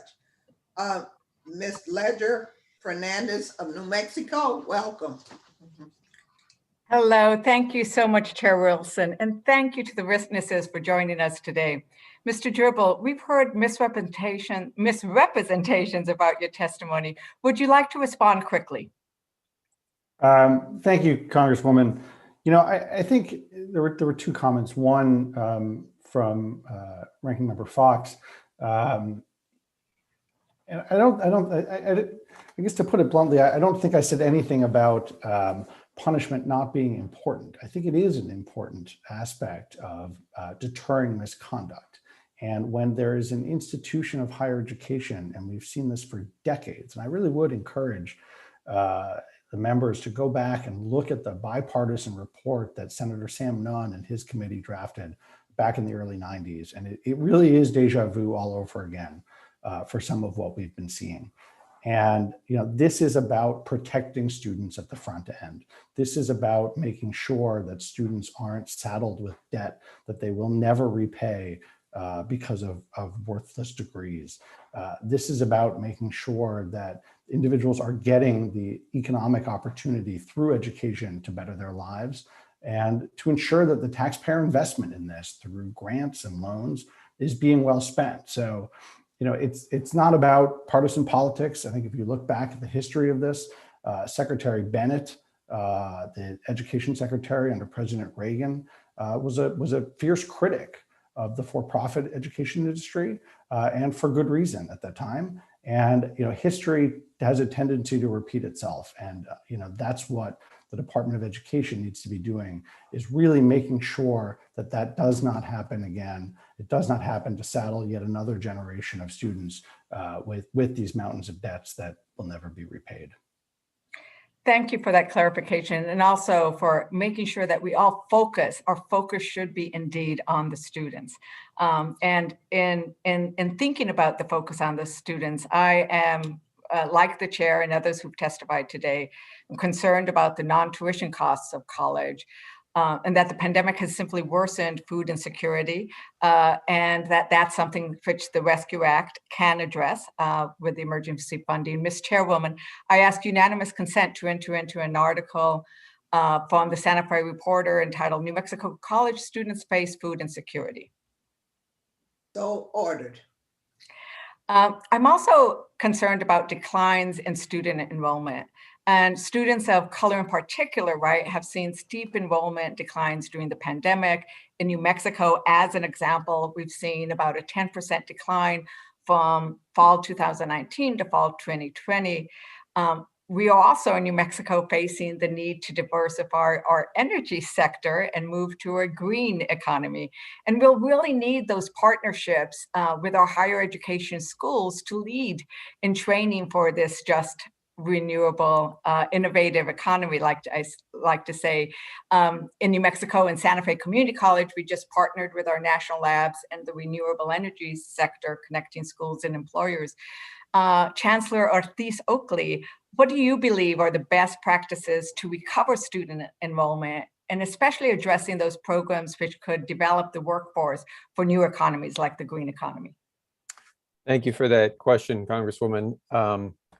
First and foremost, I strongly believe that community colleges are the greatest answer to a recovery with equity in America. They're closest to the students that we're talking about. They open their arms to every student, whether recently displaced worker or a recent graduate from a high school. And community college is college, so they are preparing students for success in 21st century economy. So first of all, I believe one of the greatest impacts on our students has been the economic fallout, the health effects from the pandemic. Our communities of color and low-income communities have been hit the hardest. So for them, it is an economic issue. So providing direct emergency support of any kind possible is one of the best antidotes to helping them be able to make the choice between paying rent and paying for their tuition and books so that they can continue their education. Second is addressing the needs of displaced workers. So many working adults were already struggling post the last recession. This pandemic, the economic fallout, has devastated their opportunity to be in the economy in a meaningful way. So supporting short-term career training programs to help get the support, the skills and competencies that workers need today, I think is critically important to a recovery with equity. Thank you very much, Chancellor. I yield back. Thank you. Mrs. Miller Meeks of Iowa, you're next. You're now live. Thank you so much. I appreciate it, Madam Chair. Thank you for holding this subcommittee hearing and for providing for the witness testimony. Thank all of you for testifying today. I'm a little unusual. I'm one of 8 kids. When I was burned at 15, decided to become a doctor. And so I left home at 16. I actually enrolled in San Antonio Junior College, as it was called at that time, then was able to get a degree in nursing, a master's in education, and ultimately a medical degree. I fully support what you've said about community colleges and the pathway for education, especially for minority, for women, for underrepresented groups, for low income, but actually for any student who wishes to go on to college, especially if they're concerned and aren't quite sure what they want to major in or what will be a successful career path for them. Having said that, I was able to work, go to school, and have a combination of loans. And so my question for Dr. Burke is that there appears to be a dramatic rise in the number of loans borrowed for graduate level programs. And often these graduate level programs lead to high paying jobs. And I'm concerned about the combination of unlimited federal lending and unlimited loan forgiveness for these individuals who may ultimately result in a higher income career pathway. So can you briefly explain if you're concerned about this and what can Congress do to create a responsible lending program? And how can these reforms lead to lower college cost for students? Great. Thank you, Representative Miller Meeks. Appreciate that. It's a major concern, I think, for many of us. The proposals that are out there right now to forgive student loan debt anywhere from $10,000 to $50,000 in student loan debt, depending on what proposal you look at, are incredibly regressive in nature. They would really shift the burden of paying for college away from those individuals who do in fact directly benefit from their education onto, as I mentioned, the 2/3 of Americans who don't have bachelor's degrees and would presumably not earn as much down the road on average as their college going counterparts. And you also bring up a really important point, which is the point about professional degrees and borrowing. We know that individuals who pursue professional degrees in particular, on average, do quite well. Doctors, lawyers. And so the idea that we would forgive those student loans among those individuals who, statistically speaking, are likely to earn a decent living moving forward, really, as I said earlier, is regressive. And so I think, to get back to my earlier point, if we want to drive down costs, we need to tackle the PLUS loan program. The private lending market will meet the needs of students who are pursuing professional degrees, knowing full well that their ability to repay those loans will be very high in the future. Thank you for that. In Iowa, we have concurrent enrollment for high school and for community colleges as pathways to success. We also have the Iowa student loan program, and you had mentioned about private lending and federal lending. We're very concerned. They do a great job of mentoring students, advising them, looking at if they're a certain educational pathway, how that will result in income and ability to pay back loans. And I'm concerned about doing away with an institution such as the Iowa Student Loan Program, which does a great job of preparing students and also giving financial literacy. So students want to find good jobs after college, and that could mean that leads to a baccalaureate, but it could be a different career pathway. And there is a discrepancy between what students feel like they know what employers say about their job readiness. And I just was going to ask if there are some non-traditional education pathways that students should be exploring.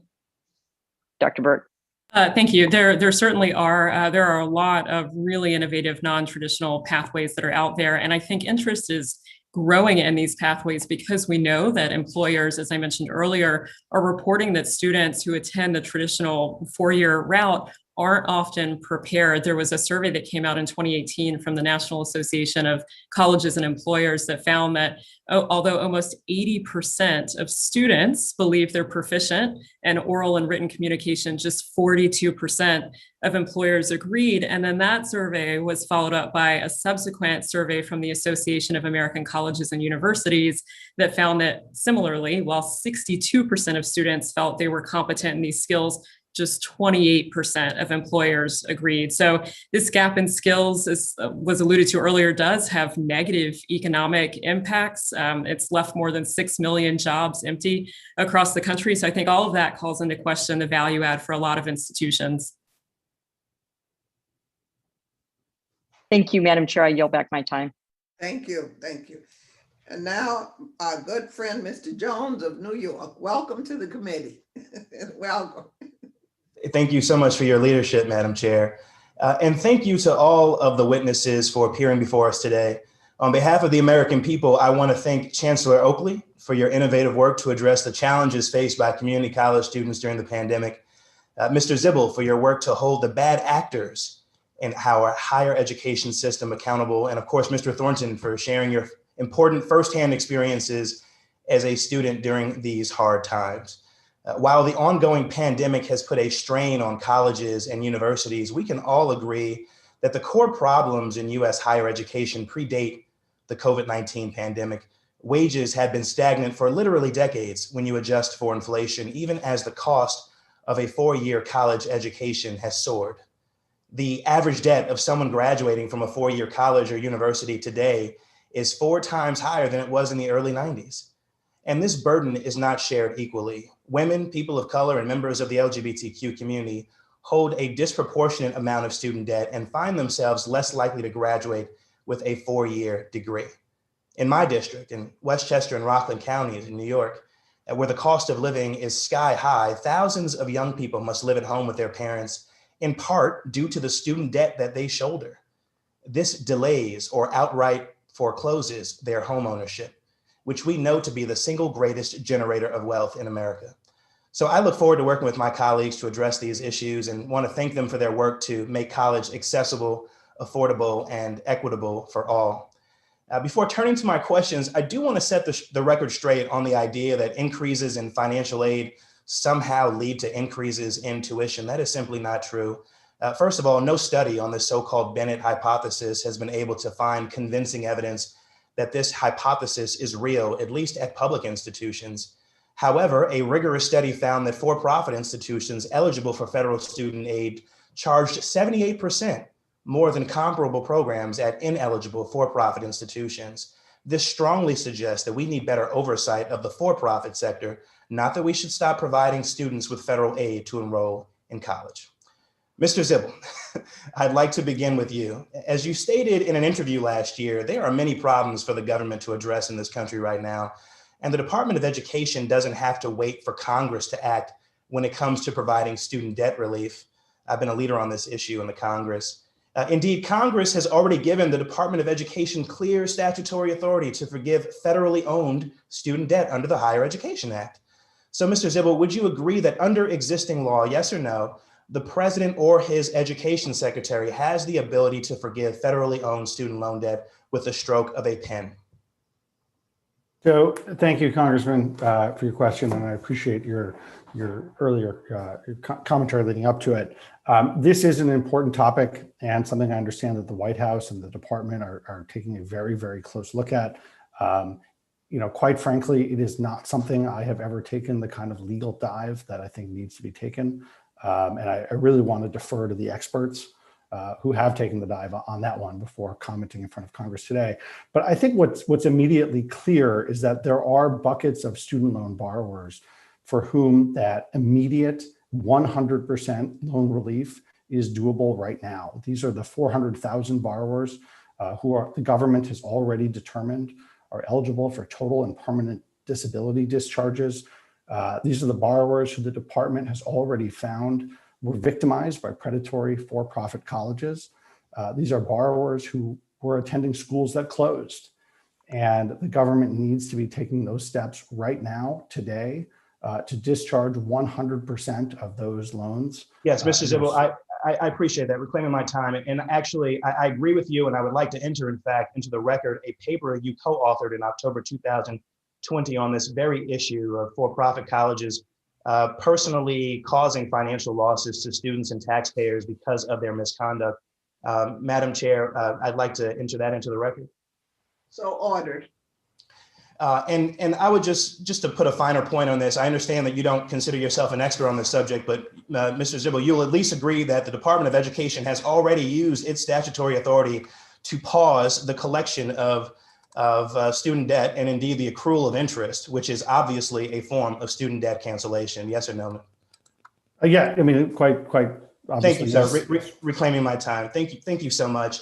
And finally, as we close, as concerns about the spread of COVID-19 increased, so did reported incidents of bullying, racism, and xenophobia towards the Asian, Asian American, and Asian Pacific Islander, or AAPI communities on college campuses across the country.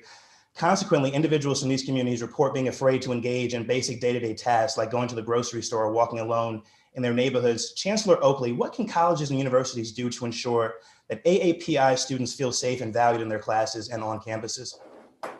Thank you for that question, Congressman. First of all, to be very clear, all colleges and universities should immediately and clearly repudiate any attacks on the Asian American or Pacific Islander community. We need to engage directly with our students, our faculty, and our staff to discuss these issues to ensure that we remove the stigma that has been applied to Asian American communities around the COVID-19 pandemic or anything else. So we should treat this issue like we would any other racial reckoning issue and take it on head on. We have a direct role in that, and we have our classrooms and our colleges and our microphone to be able to weigh in on this. Thank you, sir. Madam Chair, I yield back. Thank you so much. Let me be mindful to the witnesses. There's a time limit. And when you see stop, I will give you the opportunity to finish your thought, but not a whole minute. Some of these issues are so important, we need to address them but we have to be fair. Thank you so much. And now, Mrs. McLean of Michigan. You're now live, Mrs. McLean. Thank you so much, Madam Chair. I appreciate the opportunity to be on this committee, and I appreciate everyone on the committee as well as all the witnesses. My question is really regarding oversight and directed to Dr. Burke. You suggest Congress keep a watch on the tens of billions of dollars colleagues are spending in emergency relief. What exactly are some categories of expenses you are most interested in? And what indicators should Congress pay attention to that show an institution is use taxpayers' money responsibly? Thank you for that question, Representative McLean. So as I alluded to earlier, there are statutory allowances for these additional funds. And then there are the, I think, recommendations for what colleges should be using these funds for. So, for example, public and nonprofit schools can use the money in these emergency higher education reform dollars for financial aid to students, and then they can use about half for institutional revenue. So that can be anything from faculty and staff training, it can be payroll costs, it can be backfilling lost revenue, it can be backfilling lost revenue due to lack of sporting events. So it really runs the gamut. So those are indeed allowable uses of these funds. At the university level, though, I think what they really should be using these funds for is to support struggling students. And as I said earlier, build out their IT infrastructures so that they can navigate these challenges in the future. And so I think that's the role of oversight at the Department of Ed, is to really look at what they're doing. They do have to submit reports, universities do regularly, on how they're spending these funds. I hope the department makes those reports as public as possible. Thank you. I yield back my time. Thank you very much. Thank you. We'll now hear from Ms. Manning of North Carolina. Thank you, Madam Chair, and thank you to all the witnesses for being with us today. My first question is to Chancellor Oakley. I have two terrific community colleges in my district. I visited them when I was in district last to see the incredible things they're doing and how they're holding up during this pandemic. They're doing all they can to support their students, but they have seen enrollment decline. How have you handled the reduced tuition revenue from declining enrollment if your community colleges had to take cost-cutting measures? And if so, what kinds of things are they doing? Thank you for that question, Representative Manning. And North Carolina has amazing community colleges.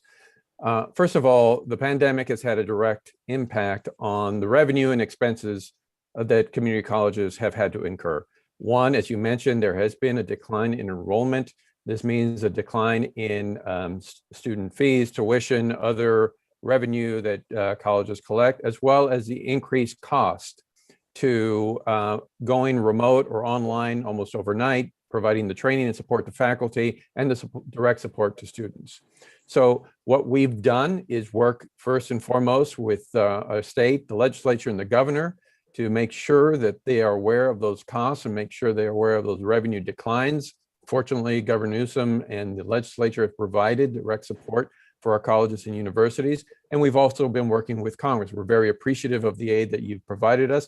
I do agree that that aid needs to go to support students and support the classroom so that we can become more resilient. And I think by and large, community colleges across the nation have done exactly that. They have been on the front lines. They did an amazing job of, on a dime, transitioning to remote learning. And that remote learning has had a cost. And so we need to continue to support community colleges like yours in North Carolina because they do the yeoman's work in supporting those who have been hit hardest by the pandemic. Thank you. And as hope is on the horizon and we look toward the post-pandemic world, what steps do you think community colleges can take to reverse those enrollment declines?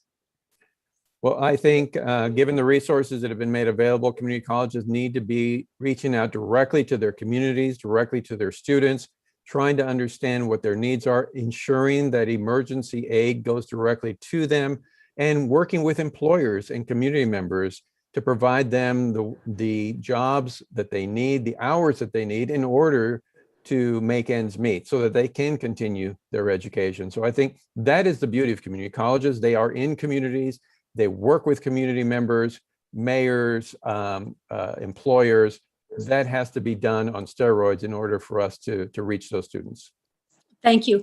Let me ask you about another area. I am a former immigration attorney, and the plight of undocumented students is one that is of great concern to me. And I believe we need to find a pathway to citizenship for our DACA students, as well as a pathway to success for all of our future workers. Is this something that you believe we need to address? And do you have any comments on what we can be doing to address this? We absolutely need to address this.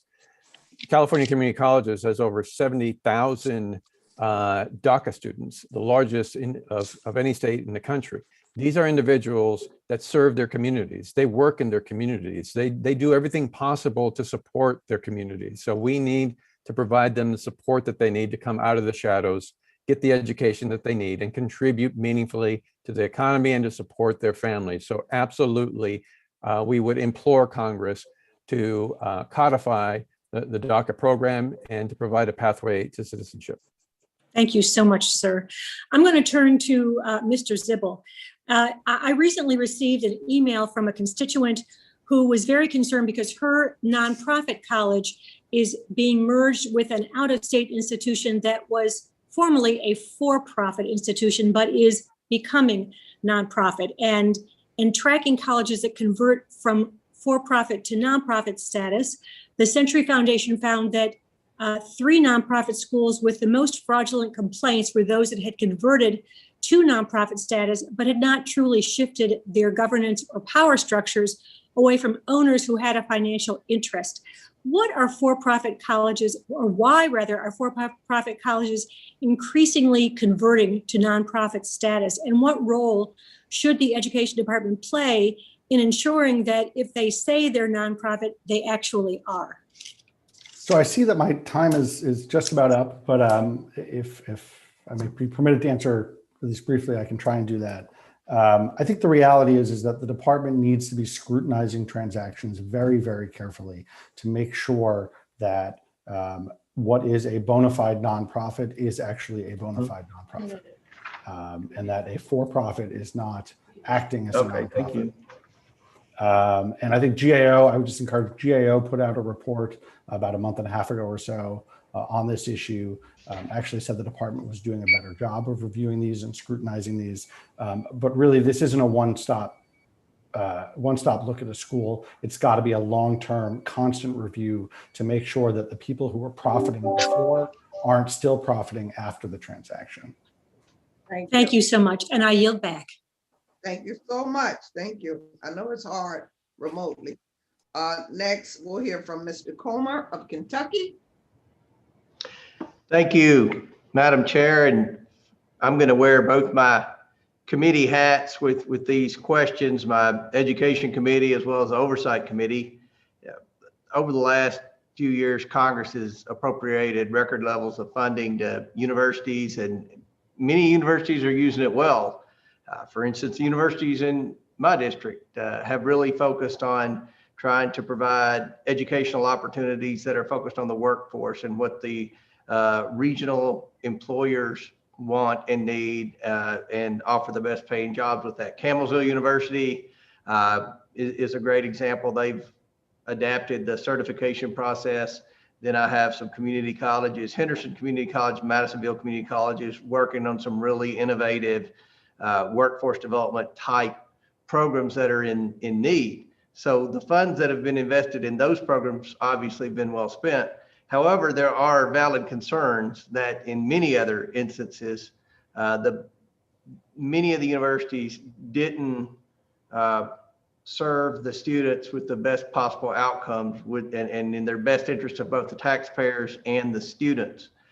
Last year, the Trump administration issued a ruling clarifying that only Title IV eligible students qualify to receive emergency student aid funding provided by the CARES Act and COVID relief. The rule is currently held up in the court process.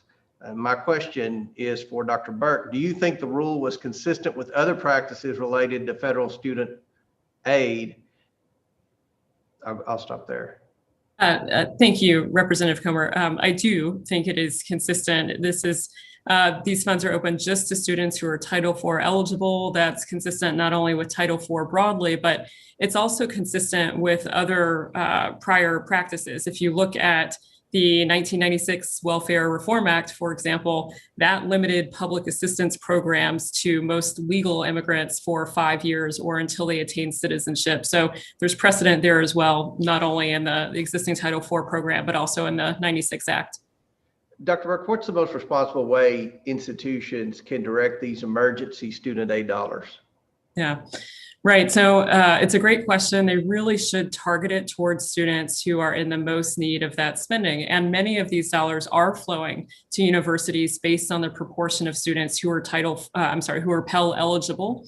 And so there is that built-in system in place already, which was a good step in the right direction, I think, a good safeguard to put into place. But making sure that, at the university level, they're not just giving a blanket across the board aid to every student in the institution of, $1,000 or whatever it might be, but actually assessing those students who are in need at the university level. Great. Let me shift gears and talk about COVID-19 to help educational institutions adapt to meet the challenges of COVID-19. The Department of Education and Congress provided many of these institutions temporary relief from a lot of regulatory burdens. Dr. Burke, are there any related modified regulations or guidance that Congress should reevaluate as institutions are planning for future semesters? Sure, thank you. So as I mentioned earlier, I think there are a few regulations that are in place that do deserve a second look. That elastic clause that I mentioned in my opening testimony, I know it sounds like a very specific reform, but right now that enables accreditors to layer on numerous additional requirements onto universities. Just a hypothetical, if an accreditor wanted to mandate a dress code, it's not outside of the scope of that elastic clause. And so removing that clause to keep what accreditors can do solely focused on the metrics that are contained within the statute of the HEA would be a very good step in the right direction. Okay, that's good to know. Dr. Fox, Fred Keller, and myself are all on the Oversight Committee. We're really focused on the regulatory process, and the change of administration has brought a lot of regulatory changes and uncertainty in a lot of different industries, and education would be right in there. So we relaxed a lot of regulations during COVID, and in many cases that worked out very well. And I would like to make a lot of those relaxed regulations permanent. Obviously, we always have to look at the regulatory process, and education is no different. So I appreciate that. And Madam Chair, appreciate the hearing and look forward to future hearings, and appreciate our witnesses for being here today. I yield back. Thank you so much. Thank you. And now we'll hear from Mr. Bowman of New York, who is the new Vice Chair of the full Education and Labor Committee. Welcome. Proud of you. Thank you, Madam Chair, and thank you to all the witnesses for being here today. My question is for Mr. Thornton. I'm going to start with Mr. Thornton. During your testimony, you mentioned that at one point you didn't feel that college was for you, or you didn't feel that you were college material. I know I'm paraphrasing here. Can you speak to why that was? Like, why did you have that feeling at that time? Yes, thank you so much for that, Mr. Bowman. And the reason why I felt that way, so this was my freshman year, and coming into school, honestly, things began to get a little rough for me personally, whether primarily with school, being able to maintain the focus or being able to uphold to the standard of being able to achieve the school curriculum in terms of the certain classes, excuse me, that I had to take. So with that constant pressure, me putting pressure on myself, and even with outside pressure that was not necessarily intentional, with 3 of my sisters all going to college, all of them attaining their master's degrees, I personally had some pressure that I felt on myself with having to reach those goals and attain that degree, and even with being able to not fail, and feeling like I didn't want to put my family's money at risk of just being wasted because of where I was at. So that's kind of the reason as to why those are some of the thoughts I was having internally as far as being able to stay in school. Yeah, I know what you mean. I have 3 sisters as well and raised by a single mom. So I know the pressure that the women in our lives put on us Yeah. to reach their standard. So how did you overcome it? You know, what did the university provide to you in terms of advisors, in terms of academic support, what have you? How did you overcome that pressure and that feeling that you didn't belong? And how were you able to set yourself right? Yes, of course. So when it came down to me feeling the way that I did, it took me having to speak up rather than waiting for something or for someone to come to me and ask me how I was doing. So it took me reaching out to, as I mentioned, trio program instructor, Miss Tiffany Talon, who has played a huge role in my life, reaching out to her, speaking to her about some of these things, her guiding me and just really encouraging me to continue to push forward. And even my counterparts, my peers within the university, I've built long-lasting relationships through the TRIO program, as I mentioned, 5,000 role models as well. And even, I'm a part of a club here on campus as well. And having those people in my life and just speaking and sharing my heart, sharing my life with them, there were times where I was just able to, do homework with them, study with them. And it really just pushed me to stay in school and think about the future, the ways in which I can have an impact in the world with a degree. So having people in my life was a huge component of me deciding that this is something that I can do and something that I will do. And that's where, that's kind of, pushed me to where I am today, getting ready to graduate. So that's been a huge motivator for me. Thank you so much for sharing that. You're an inspiration to me personally and to all of us. So please keep going, brother. I appreciate you. Chancellor Oakley, since the onset of COVID-19, there's been an increased demand for mental health services as students deal with trauma and economic and health crises, in addition to managing their schoolwork. Chancellor, how have your institutions managed this increased need? Thank you for that question, Congressman. The mental health toll that the pandemic and the economic fallout has taken on our students has been significant. Many of them are in communities where we've had not only the economic impact of COVID-19, the health impacts because many of those communities lacked access to quality health care, but also the racial reckoning that has gripped this country happens in the communities that we serve. So all those things have come together. We have been working with the Newsom administration and our legislature to gain access to resources that help fund mental health services.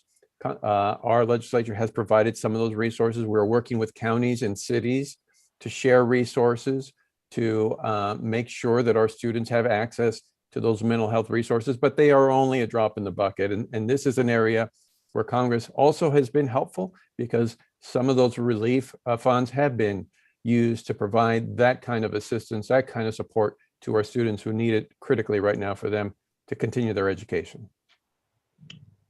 Thank you for that. Mr. Zibel, though enrollment is trending down at community colleges, the reverse is true for for-profit colleges. While for-profit colleges saw substantial and consistent enrollment drops in the years leading up to the pandemic, the sector's enrollment spiked up last fall. This appears to be a pattern at for-profit colleges as we saw a similar enrollment spike after the Great Recession. Do you have any concerns with this trend, with these trends, and what lessons can we learn from the years following the Great Recession? Mr. Vice Chair, your time is up. Oh, sorry. Thank you. Thank you. Someone else he'll probably answer it in another question from another member. Thank you so much. We'll now go to Mrs. Sparks of Indiana. Thank you, Madam Chair. I just have a quick question to our panel. We all agree we have a lot of problems and challenges in higher ed. I was a college faculty myself, and I also taught in public accounting college graduates. I was a national trainer for several public accounting firms. We have a lot of talk, a lot of discussions, a lot of different proposals. We understand that we need to have better return on investment for our investments in human capital. Colleges need to have skin in the game, and we need to have better outcomes, not worthless diplomas with a lot of debt, inflating grades, and all these things. And our kids are not ready to lifelong learning. So my question is, we have lots of talk, lots of discussion, proposal, but nothing ever gets done. So my question is, and I'll start with Dr. Burke, is there any prospect that actually something gets done, or we'll be discussing for next 10 years how we're going to reform higher ed and nothing is going to happen? So what are your thoughts on prospect of anything happening in the near future? Thank you for that question, Congresswoman Spartz. So I think the prospect for reforms like moving on short-term, either short-term Pell or enabling students to use their Title IV funds for shorter term courses, I think the prospects are pretty good for that in terms of bipartisan support overall. There are, of course, some inherent concerns with some of these proposals that you don't increase spending overall on these programs when you enable those dollars to flow to shorter term courses. But I think that there are ways to structure those reforms to make sure that the cap remains tight, but still enable students to have more flexibility and to make those dollars more nimble. I'm talking about have better outcomes on our post-secondary education. So have real reforms when we understand that, you know, we should bring some value, right? If we're going to invest in human capital or use taxpayers' money in particular to do that, we need to have return on investment, and colleges need to have skin in the game, and they shouldn't be piling up all this debt on these kids, a lot of them with no jobs, right? Because I only care if you have a job and you have some meaningful employment, that it brings you some value. So is there any prospect of having that ever accomplished?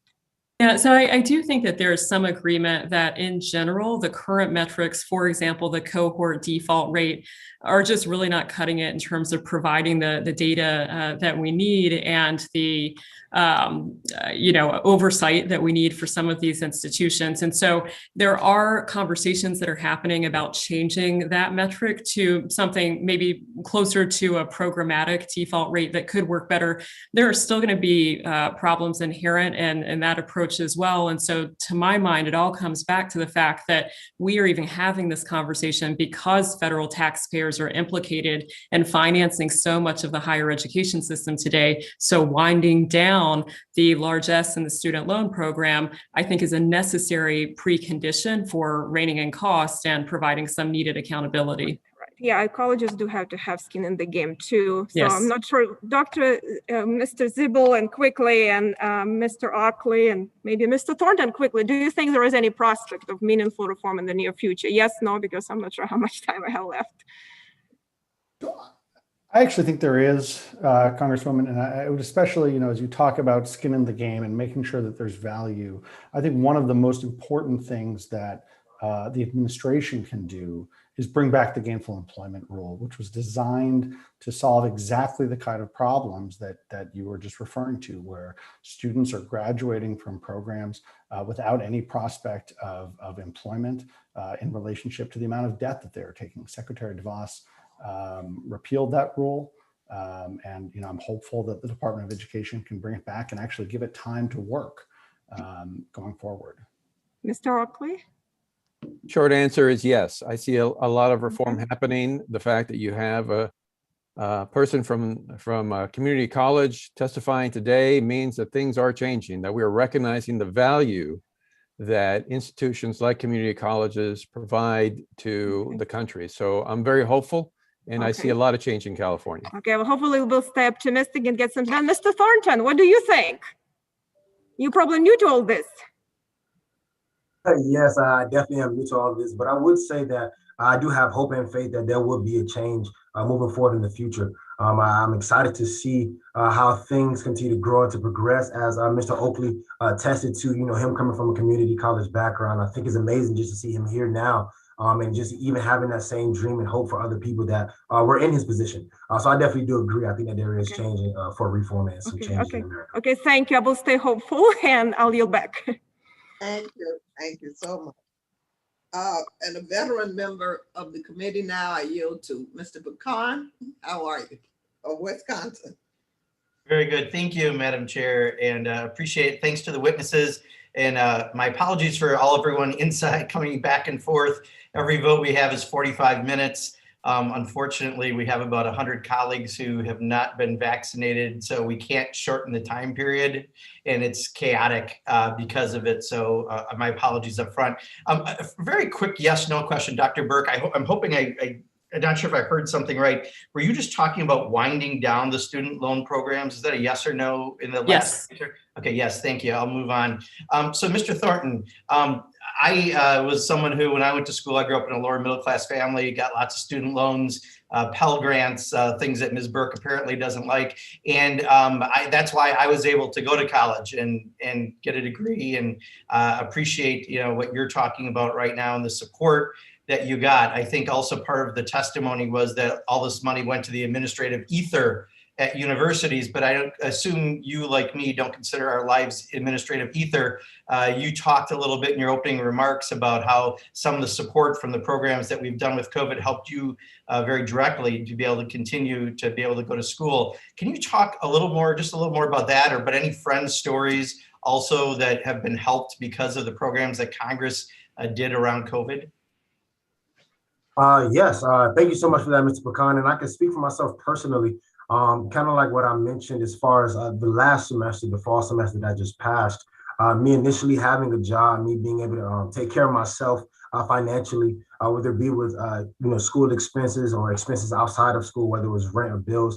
Me losing my job put me in a position to where I just really had to take a lot from my personal savings. So with the funding that was provided, I was able to provide for myself in different ways, primarily with school and school materials. And in addition to that, things outside of school. So the funding that was provided definitely played a huge role in my life personally. And I could definitely speak about that for sure. Well, thank you for that. What's your major, by the way? I don't know if I caught that because we're always back and forth. I didn't catch that. Oh, yes, of course. My major is recreation and sports management. Awesome. Well, I wish you great fortune with that, and thanks so much for being here and sharing your stories. A question for Chancellor Oakley. We just had a staff assistant position open in my office. We got 330 applications for it, and we noticed a lot of them graduated in May of 2020 and have not had a job since then, obviously because of COVID. Is there anything that universities are doing or should be doing to kind of help that student that this year has been an incredibly tough year? Many of them probably are living back home because we noticed the addresses are from around the country. But what can we do to help those students? Because I'm glad that they were able to get the education, but I know that next connecting step is to a good job. So very quickly, working with employers, working with industries to provide for some type of paid internship, I think is critical for all college graduates to have the opportunity to get into the workforce as soon as things start to open up. It's critically important that college students have access to have the skills that they need, both in terms of what they need to do the work, but how to exist in a place of employment. So I think we need to double our efforts to help students get some sort of workforce opportunity, internship, or other paid workforce training.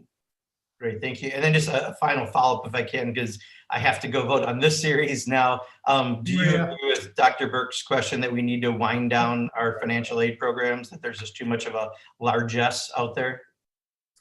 So, well, I think we agree on the umbrella, which is there is too much debt. I do think that we need to continue to improve the amount of resources that we're providing to the lowest income Americans and help them pay for the cost of attending college, which continues to increase.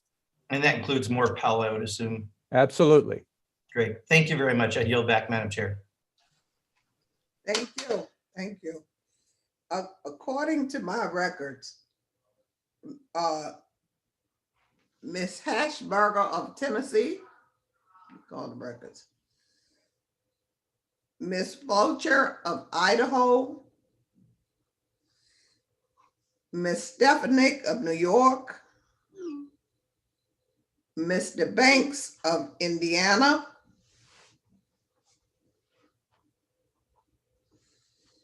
Ms. Omar of Minnesota. You're now live. Thank you very much, Chairwoman, and thanks to all of our witnesses for joining us. to Mr. Foucan's point, it's been a really busy day, so I do apologize if some of the questions I ask have already been asked of you. Even before the COVID-19 pandemic hit, there were many students who were struggling to cover the cost of basic needs like housing, food, and childcare. COVID-19 pandemic has added to many of the hurdles faced by minority and low-income students working to complete their college educations. And these challenges are compounded for student parents. Recent report, including the GOE study, has highlighted the challenges that student parents face in terms of college persistence and completion. Madam Chair, I would request unanimous consent to enter this into the record. So ordered. Chancellor Oakley, how have child center closures affected the ability of student parents to remain in school? This has had a devastating effect on our students, and thank you for that question, Congresswoman.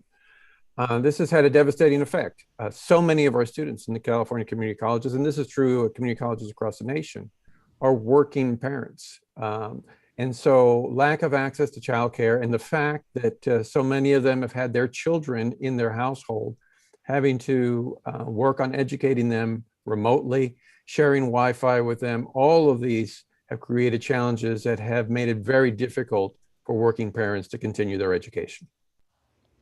Appreciate that. I was a working parent when I completed my college education. And so I'm wondering if there is any support that colleges are providing currently to these vulnerable student group, and if you have any recommendations for Congress to provide support. Well, I think right now the most important thing to do is to provide these working parents, these students, direct emergency support. They need economic support right now so that when they're making choices about whether to feed their family or to continue to enroll in college, we don't force them into those choices. So I think we need them to participate in the economy. We need them to complete their education. So I think investing directly in supporting these working students is critical to our future and to an equitable recovery.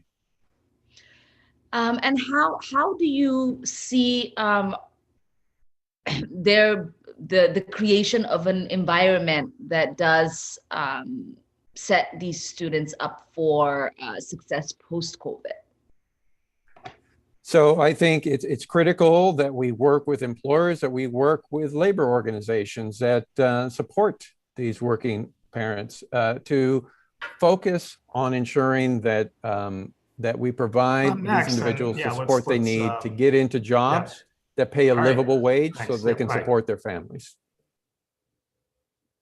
Appreciate that. Madam Chair, I will yield back. Thank you so much. I see Mr. Fulcher's from Idaho's camera on. I'm not sure if he is available. We'll go now to Ms. Sherrill of New Jersey.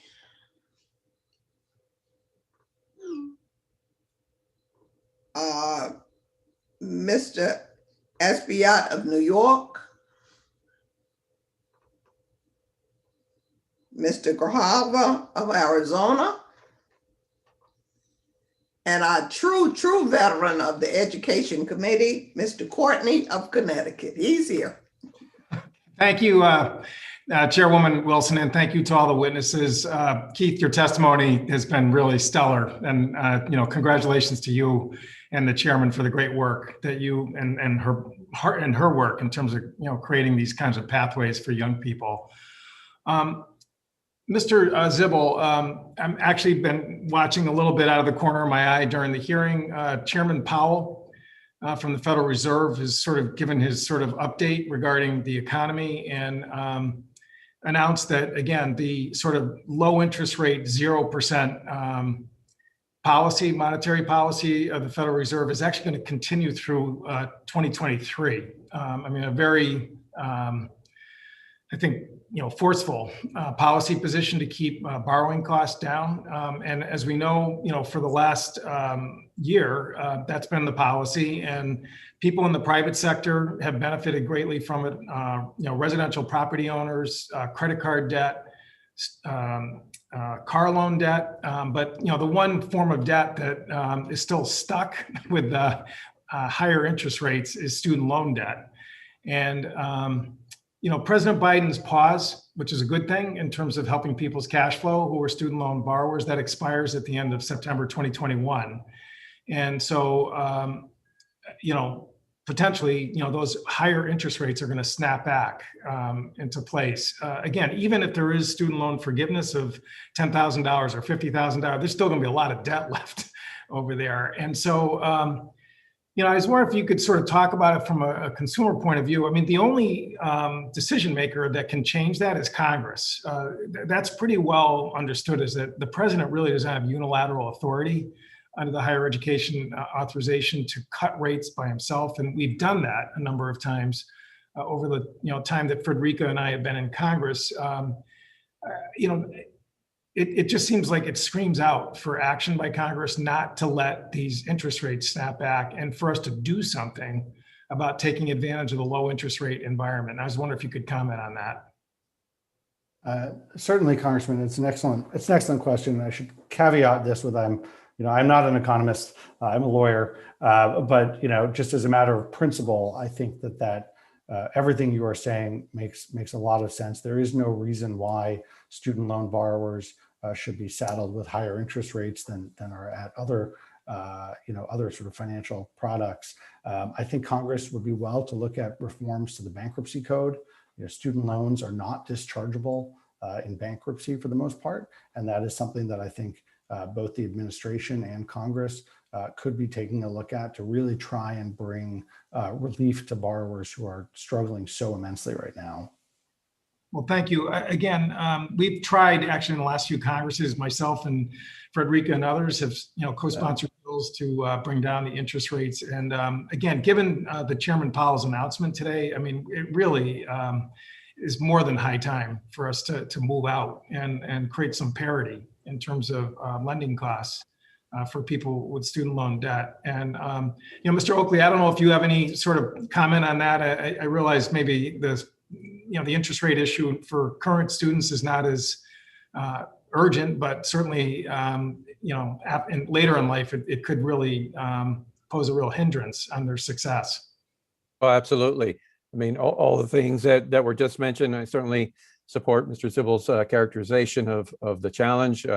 We need Congress to act to support students who do have to take out these loans by reducing the interest rate, by allowing them to go through bankruptcy court. So these are issues that saddle our students for decades, and in many ways keep them from participating meaningfully in the American economy and from creating wealth. Great. Well, thank you. Just to share with the committee and the witnesses, I had a constituent who emailed the other day about a student loan bill that he received, which again was paying 7.8% interest. Again, totally trapped. And there was a warning quote in there that only the U.S. Congress can lower that rate, because I'm sure that the loan servicer is getting bombarded with questions about why do I still have to pay 7.8% interest when everything else is close to zero. And I think they're basically saying call your congressman. So hopefully more people will talk about that, because it's something that we as a committee should take a look at. And with that, I yield back, Madam Chairwoman. Thank you very much. Mr. Fulcher, I see from Idaho, I see you back and forth. You are on camera. You're next. Mr. Fulcher, are you going to join us?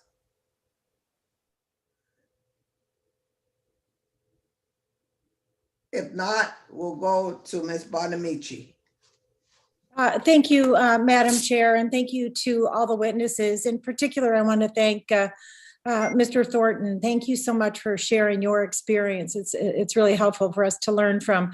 I also want to not let it go unsaid that there are, with regard to Dr. Burke's comments about limiting borrowing based on someone's course of study, multiple issues and problems with that, particularly from the equity perspective, and very subjective. Who makes that decision? And just take a look someday at what philosophy majors make. They're very successful because they know how to think critically, and employers are looking for skills like empathy and teamwork and problem solving.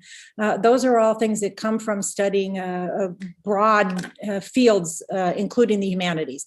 So I want to turn to Chancellor Oakley. Nice to see you again. We know there were serious inequities in higher education, and that's true in Oregon and across the country even before the COVID-19 pandemic. And students were already struggling to cover not just the cost of tuition, but we know other expenses: housing, transportation, childcare, food.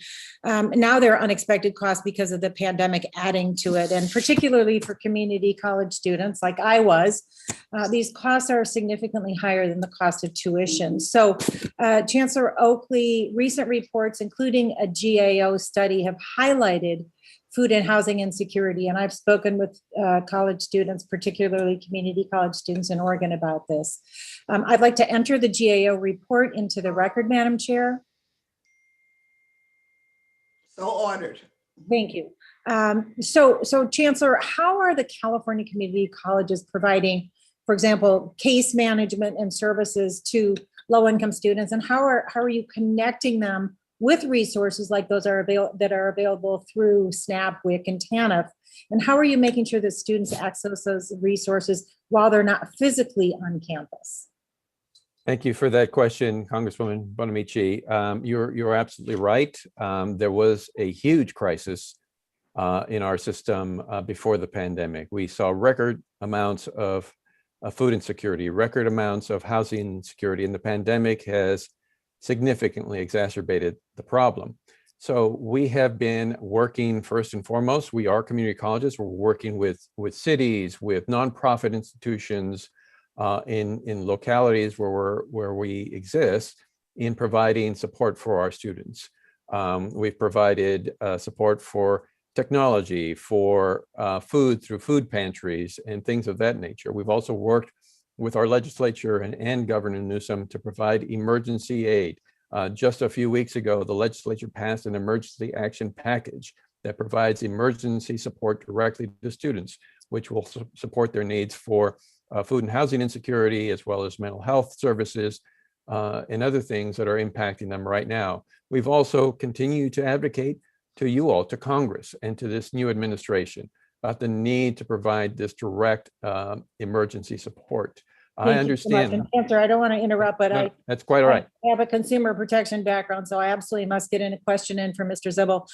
Thank you so much for being here. The Obama administration, as you know, established the borrower defense rule to streamline the process for students to assert their right to loan forgiveness when they're defrauded by their institution. Unfortunately, the Trump administration failed to implement the rule and give students the relief they deserve. So what can the Biden administration do immediately to address the problems with borrower defense that were created by the past administration?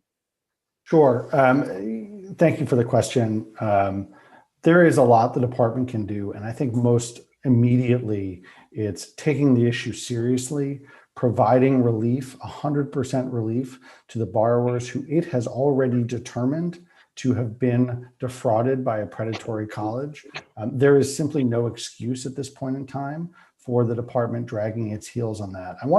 The consequences for these borrowers, it's devastating for them, for an economic impact, housing impact, mental health impacts. But the other point I want to emphasize on this is that these are borrowers who really feel like not only did their school fail them, but their government failed them.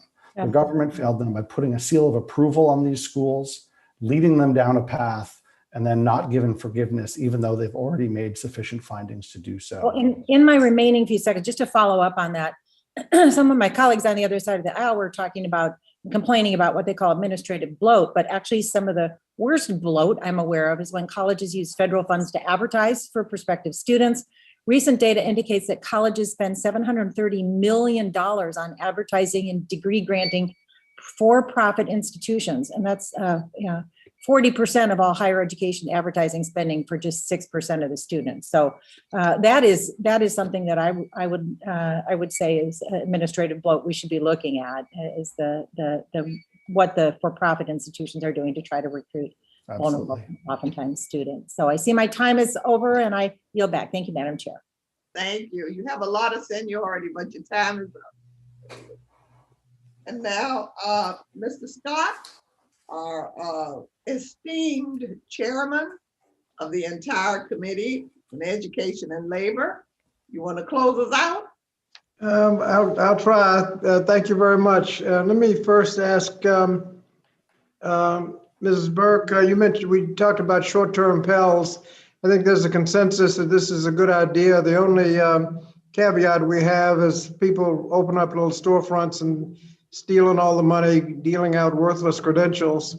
We want to limit those probably to community colleges and referrals from job training, Workforce Investment Opportunity Act boards. Do you think that would be sufficient to keep these in the hands of those that are actually using them well?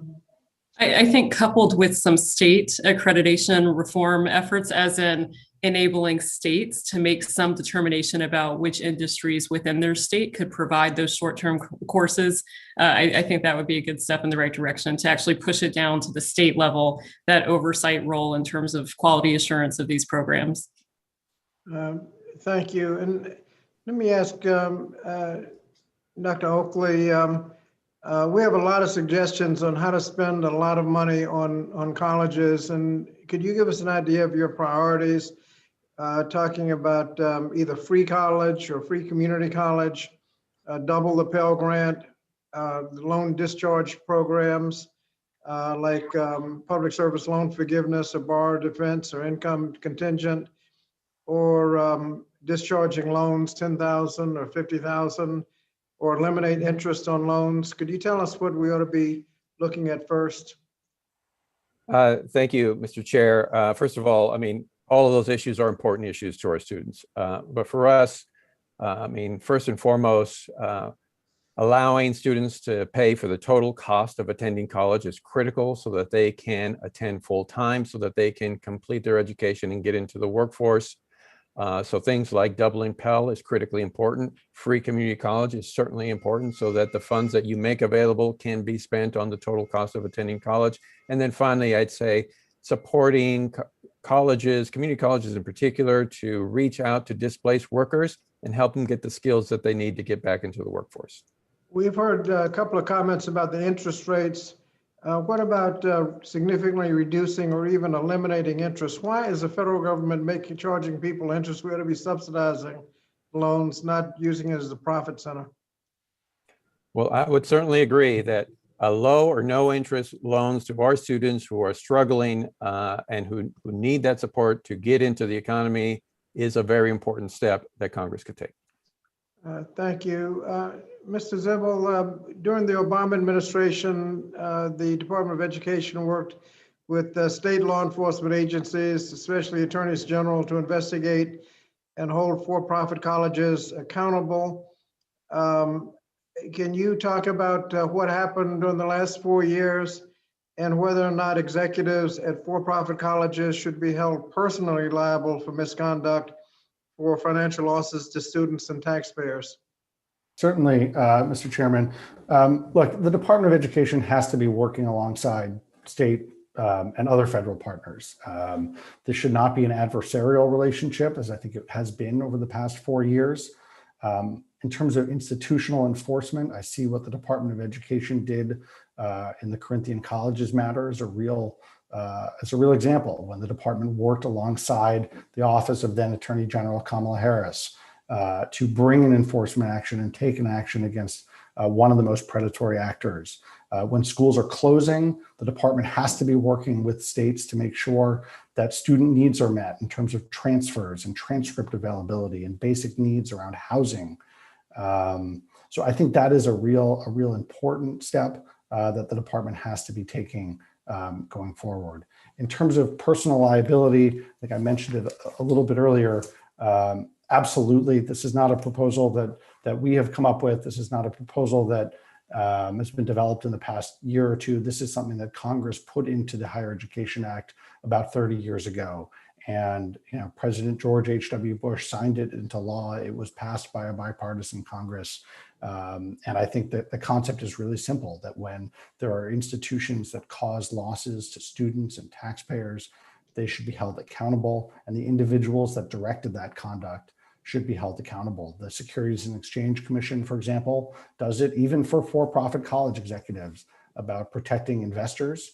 But for some reason, the Department of Education has not done that to protect students. So this is about deterring misconduct. If you know that you personally may have to write a check at the end of the day, you are probably going to be a lot better of a steward of taxpayer and student funds. Thank you. And thank you, Madam Chair. And I want to thank Keith for being with us today. He's certainly an example of why we're here, and certainly a shining example of why the 5,000 role models of excellence are so important. So thank you, Keith, for being with us today. Thank you. Thank you so much, Mr. Chair. I remind my colleagues that pursuant to committee practice, materials for submission for the hearing record must be submitted to the committee clerk within 14 days following the last day of the hearing. So by close of business on March 31st, 2021, preferably in Microsoft Word format. The material submitted must address the subject matter of the hearing. Only a member of the subcommittee or an invited witness may submit materials for inclusion in the hearing record. Documents are limited to 50 pages each. Documents longer than 50 pages will be incorporated into the record by way of an internet link that you must provide to the committee clerk within the required time frame. But please recognize that in the future, that link may no longer work. Pursuant to House rules and regulations, items for the record must be submitted to the clerk electronically by email submissions to edandlabor.hearings@mail.house.gov. Members' offices are encouraged to submit materials to the inbox before the hearing or during the hearing at the time the member makes the request. Again, I want to thank the witnesses for their participation today. Keith, you have made FIU, Miami-Dade County Public Schools, so proud. We love you. The 5,000 role models love you. We are 5,000. I want to thank you, all of the witnesses. You were absolutely stupendous. You did a great job on our committee today. Members of the subcommittee may have some additional questions for each of you, and we ask the witnesses to please respond to those questions in writing. The hearing record will be held open for 14 days in order to receive those responses. I remind my colleagues that pursuant to committee practice, witness questions for the hearing record must be submitted to the majority committee staff or committee clerk within 7 days.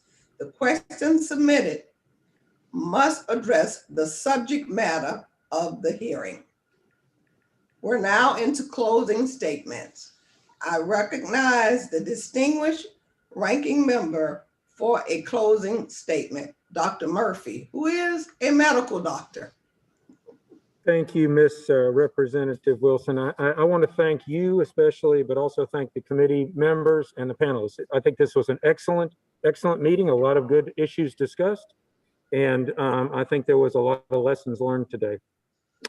Both Democrats and Republicans, I think we agree. We agree very plainly that our post-secondary education system is in need of reform. I mean, I think that I can say that without any doubt. Everybody knows that things have got a little bit out of hand. Where the reform may be in question, and difference of opinion amongst the panelists and the committee. But I think reform by all means is a consensus statement. College costs are obviously way too high and continue to rise. We simply cannot continue the rise of college costs as they are today. We are bankrupting our students. We are doing a disservice to our taxpayers. We simply cannot allow that. Graduation rates are low, honestly, and embarrassing low. I look at some institutions, 6-year graduation rates are in the teens, and that's not acceptable. We're doing a disservice to those students and again to the taxpayers. Employers are finding recent graduates, college graduates, ill prepared for college success. And that burden rests solely on our educators. If these kids are paying so much and mortgaging their future, our educators have the burden of making sure that they're prepared and that their money was well spent. You don't continue the status quo. You don't continue to pour money into programs that have been proven failures. They're not failing because of lack of money. They're failing because they were bad and poorly designed programs. Congress acted quickly last year in a bipartisan fashion to help the sector deal with the pandemic. I was very, very proud to be a member of Congress at that time because we saw the American people and we saw institutions in America as needing our help, and we got together in a bipartisan manner. Most recently, not so bipartisan, and that's, in my opinion, a real shame that occurred. But now the Congress has to turn to long-term issues. The Higher Education Act is in dire need of reform to better serve our students. The disaster, and I spoke about this earlier, of the rise of administrative bloat must be reversed. We cannot continue pouring money into institutions that do not use it towards education and preparing our students for success and lifelong learning. Some policy solutions have been presented at the hearing. Eliminate the Grad Plus program, allow institutions to limit borrowing on a programmatic basis, allow new entrants into the marketplace by enabling short-term Pell Grants and reforming the accreditation system. And also, in a recent topic, I think reforming the interest rates on these loans. By all means, I think that needs to be done, especially with what we're talking about with zero rates. I don't think loan forgiveness, all you're doing is passing that on to individuals who actually paid for their education, who actually worked for their education. I don't think that is appropriate. Not all of the ideas are bipartisan, by all means, but I want to encourage the subcommittee to work to find workable solutions under Madam Wilson's leadership. And I pledge to work together in a bipartisan manner for us to actually do what's great for our students and what's good for their success. Thank you, Madam Chairman. I will yield back. Thank you. Thank you, Doctor. I now recognize myself for the purpose of making my closing statement. I want to again thank our expert witnesses for joining our subcommittee's first hearing of this Congress and for your compelling testimonies.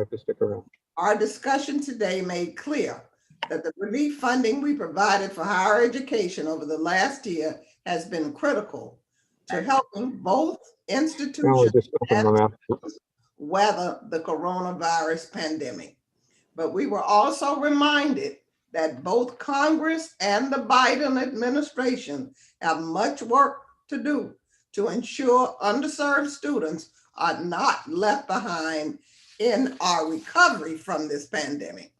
Securing relief funding alone is a disservice to the students. We must take bold steps to strengthen student protections and expand access to student aid so that we build back a better higher education system for everyone. This committee has a great responsibility to not only help our higher education system survive this pandemic, but also ensure that all students across this nation have access, if they want it, to a college degree that leads to a rewarding career. I look forward to working with my colleagues to achieve this ultimate goal. If there's no further business before this committee, without objection, the subcommittee stands adjourned. And thank you so much for joining us.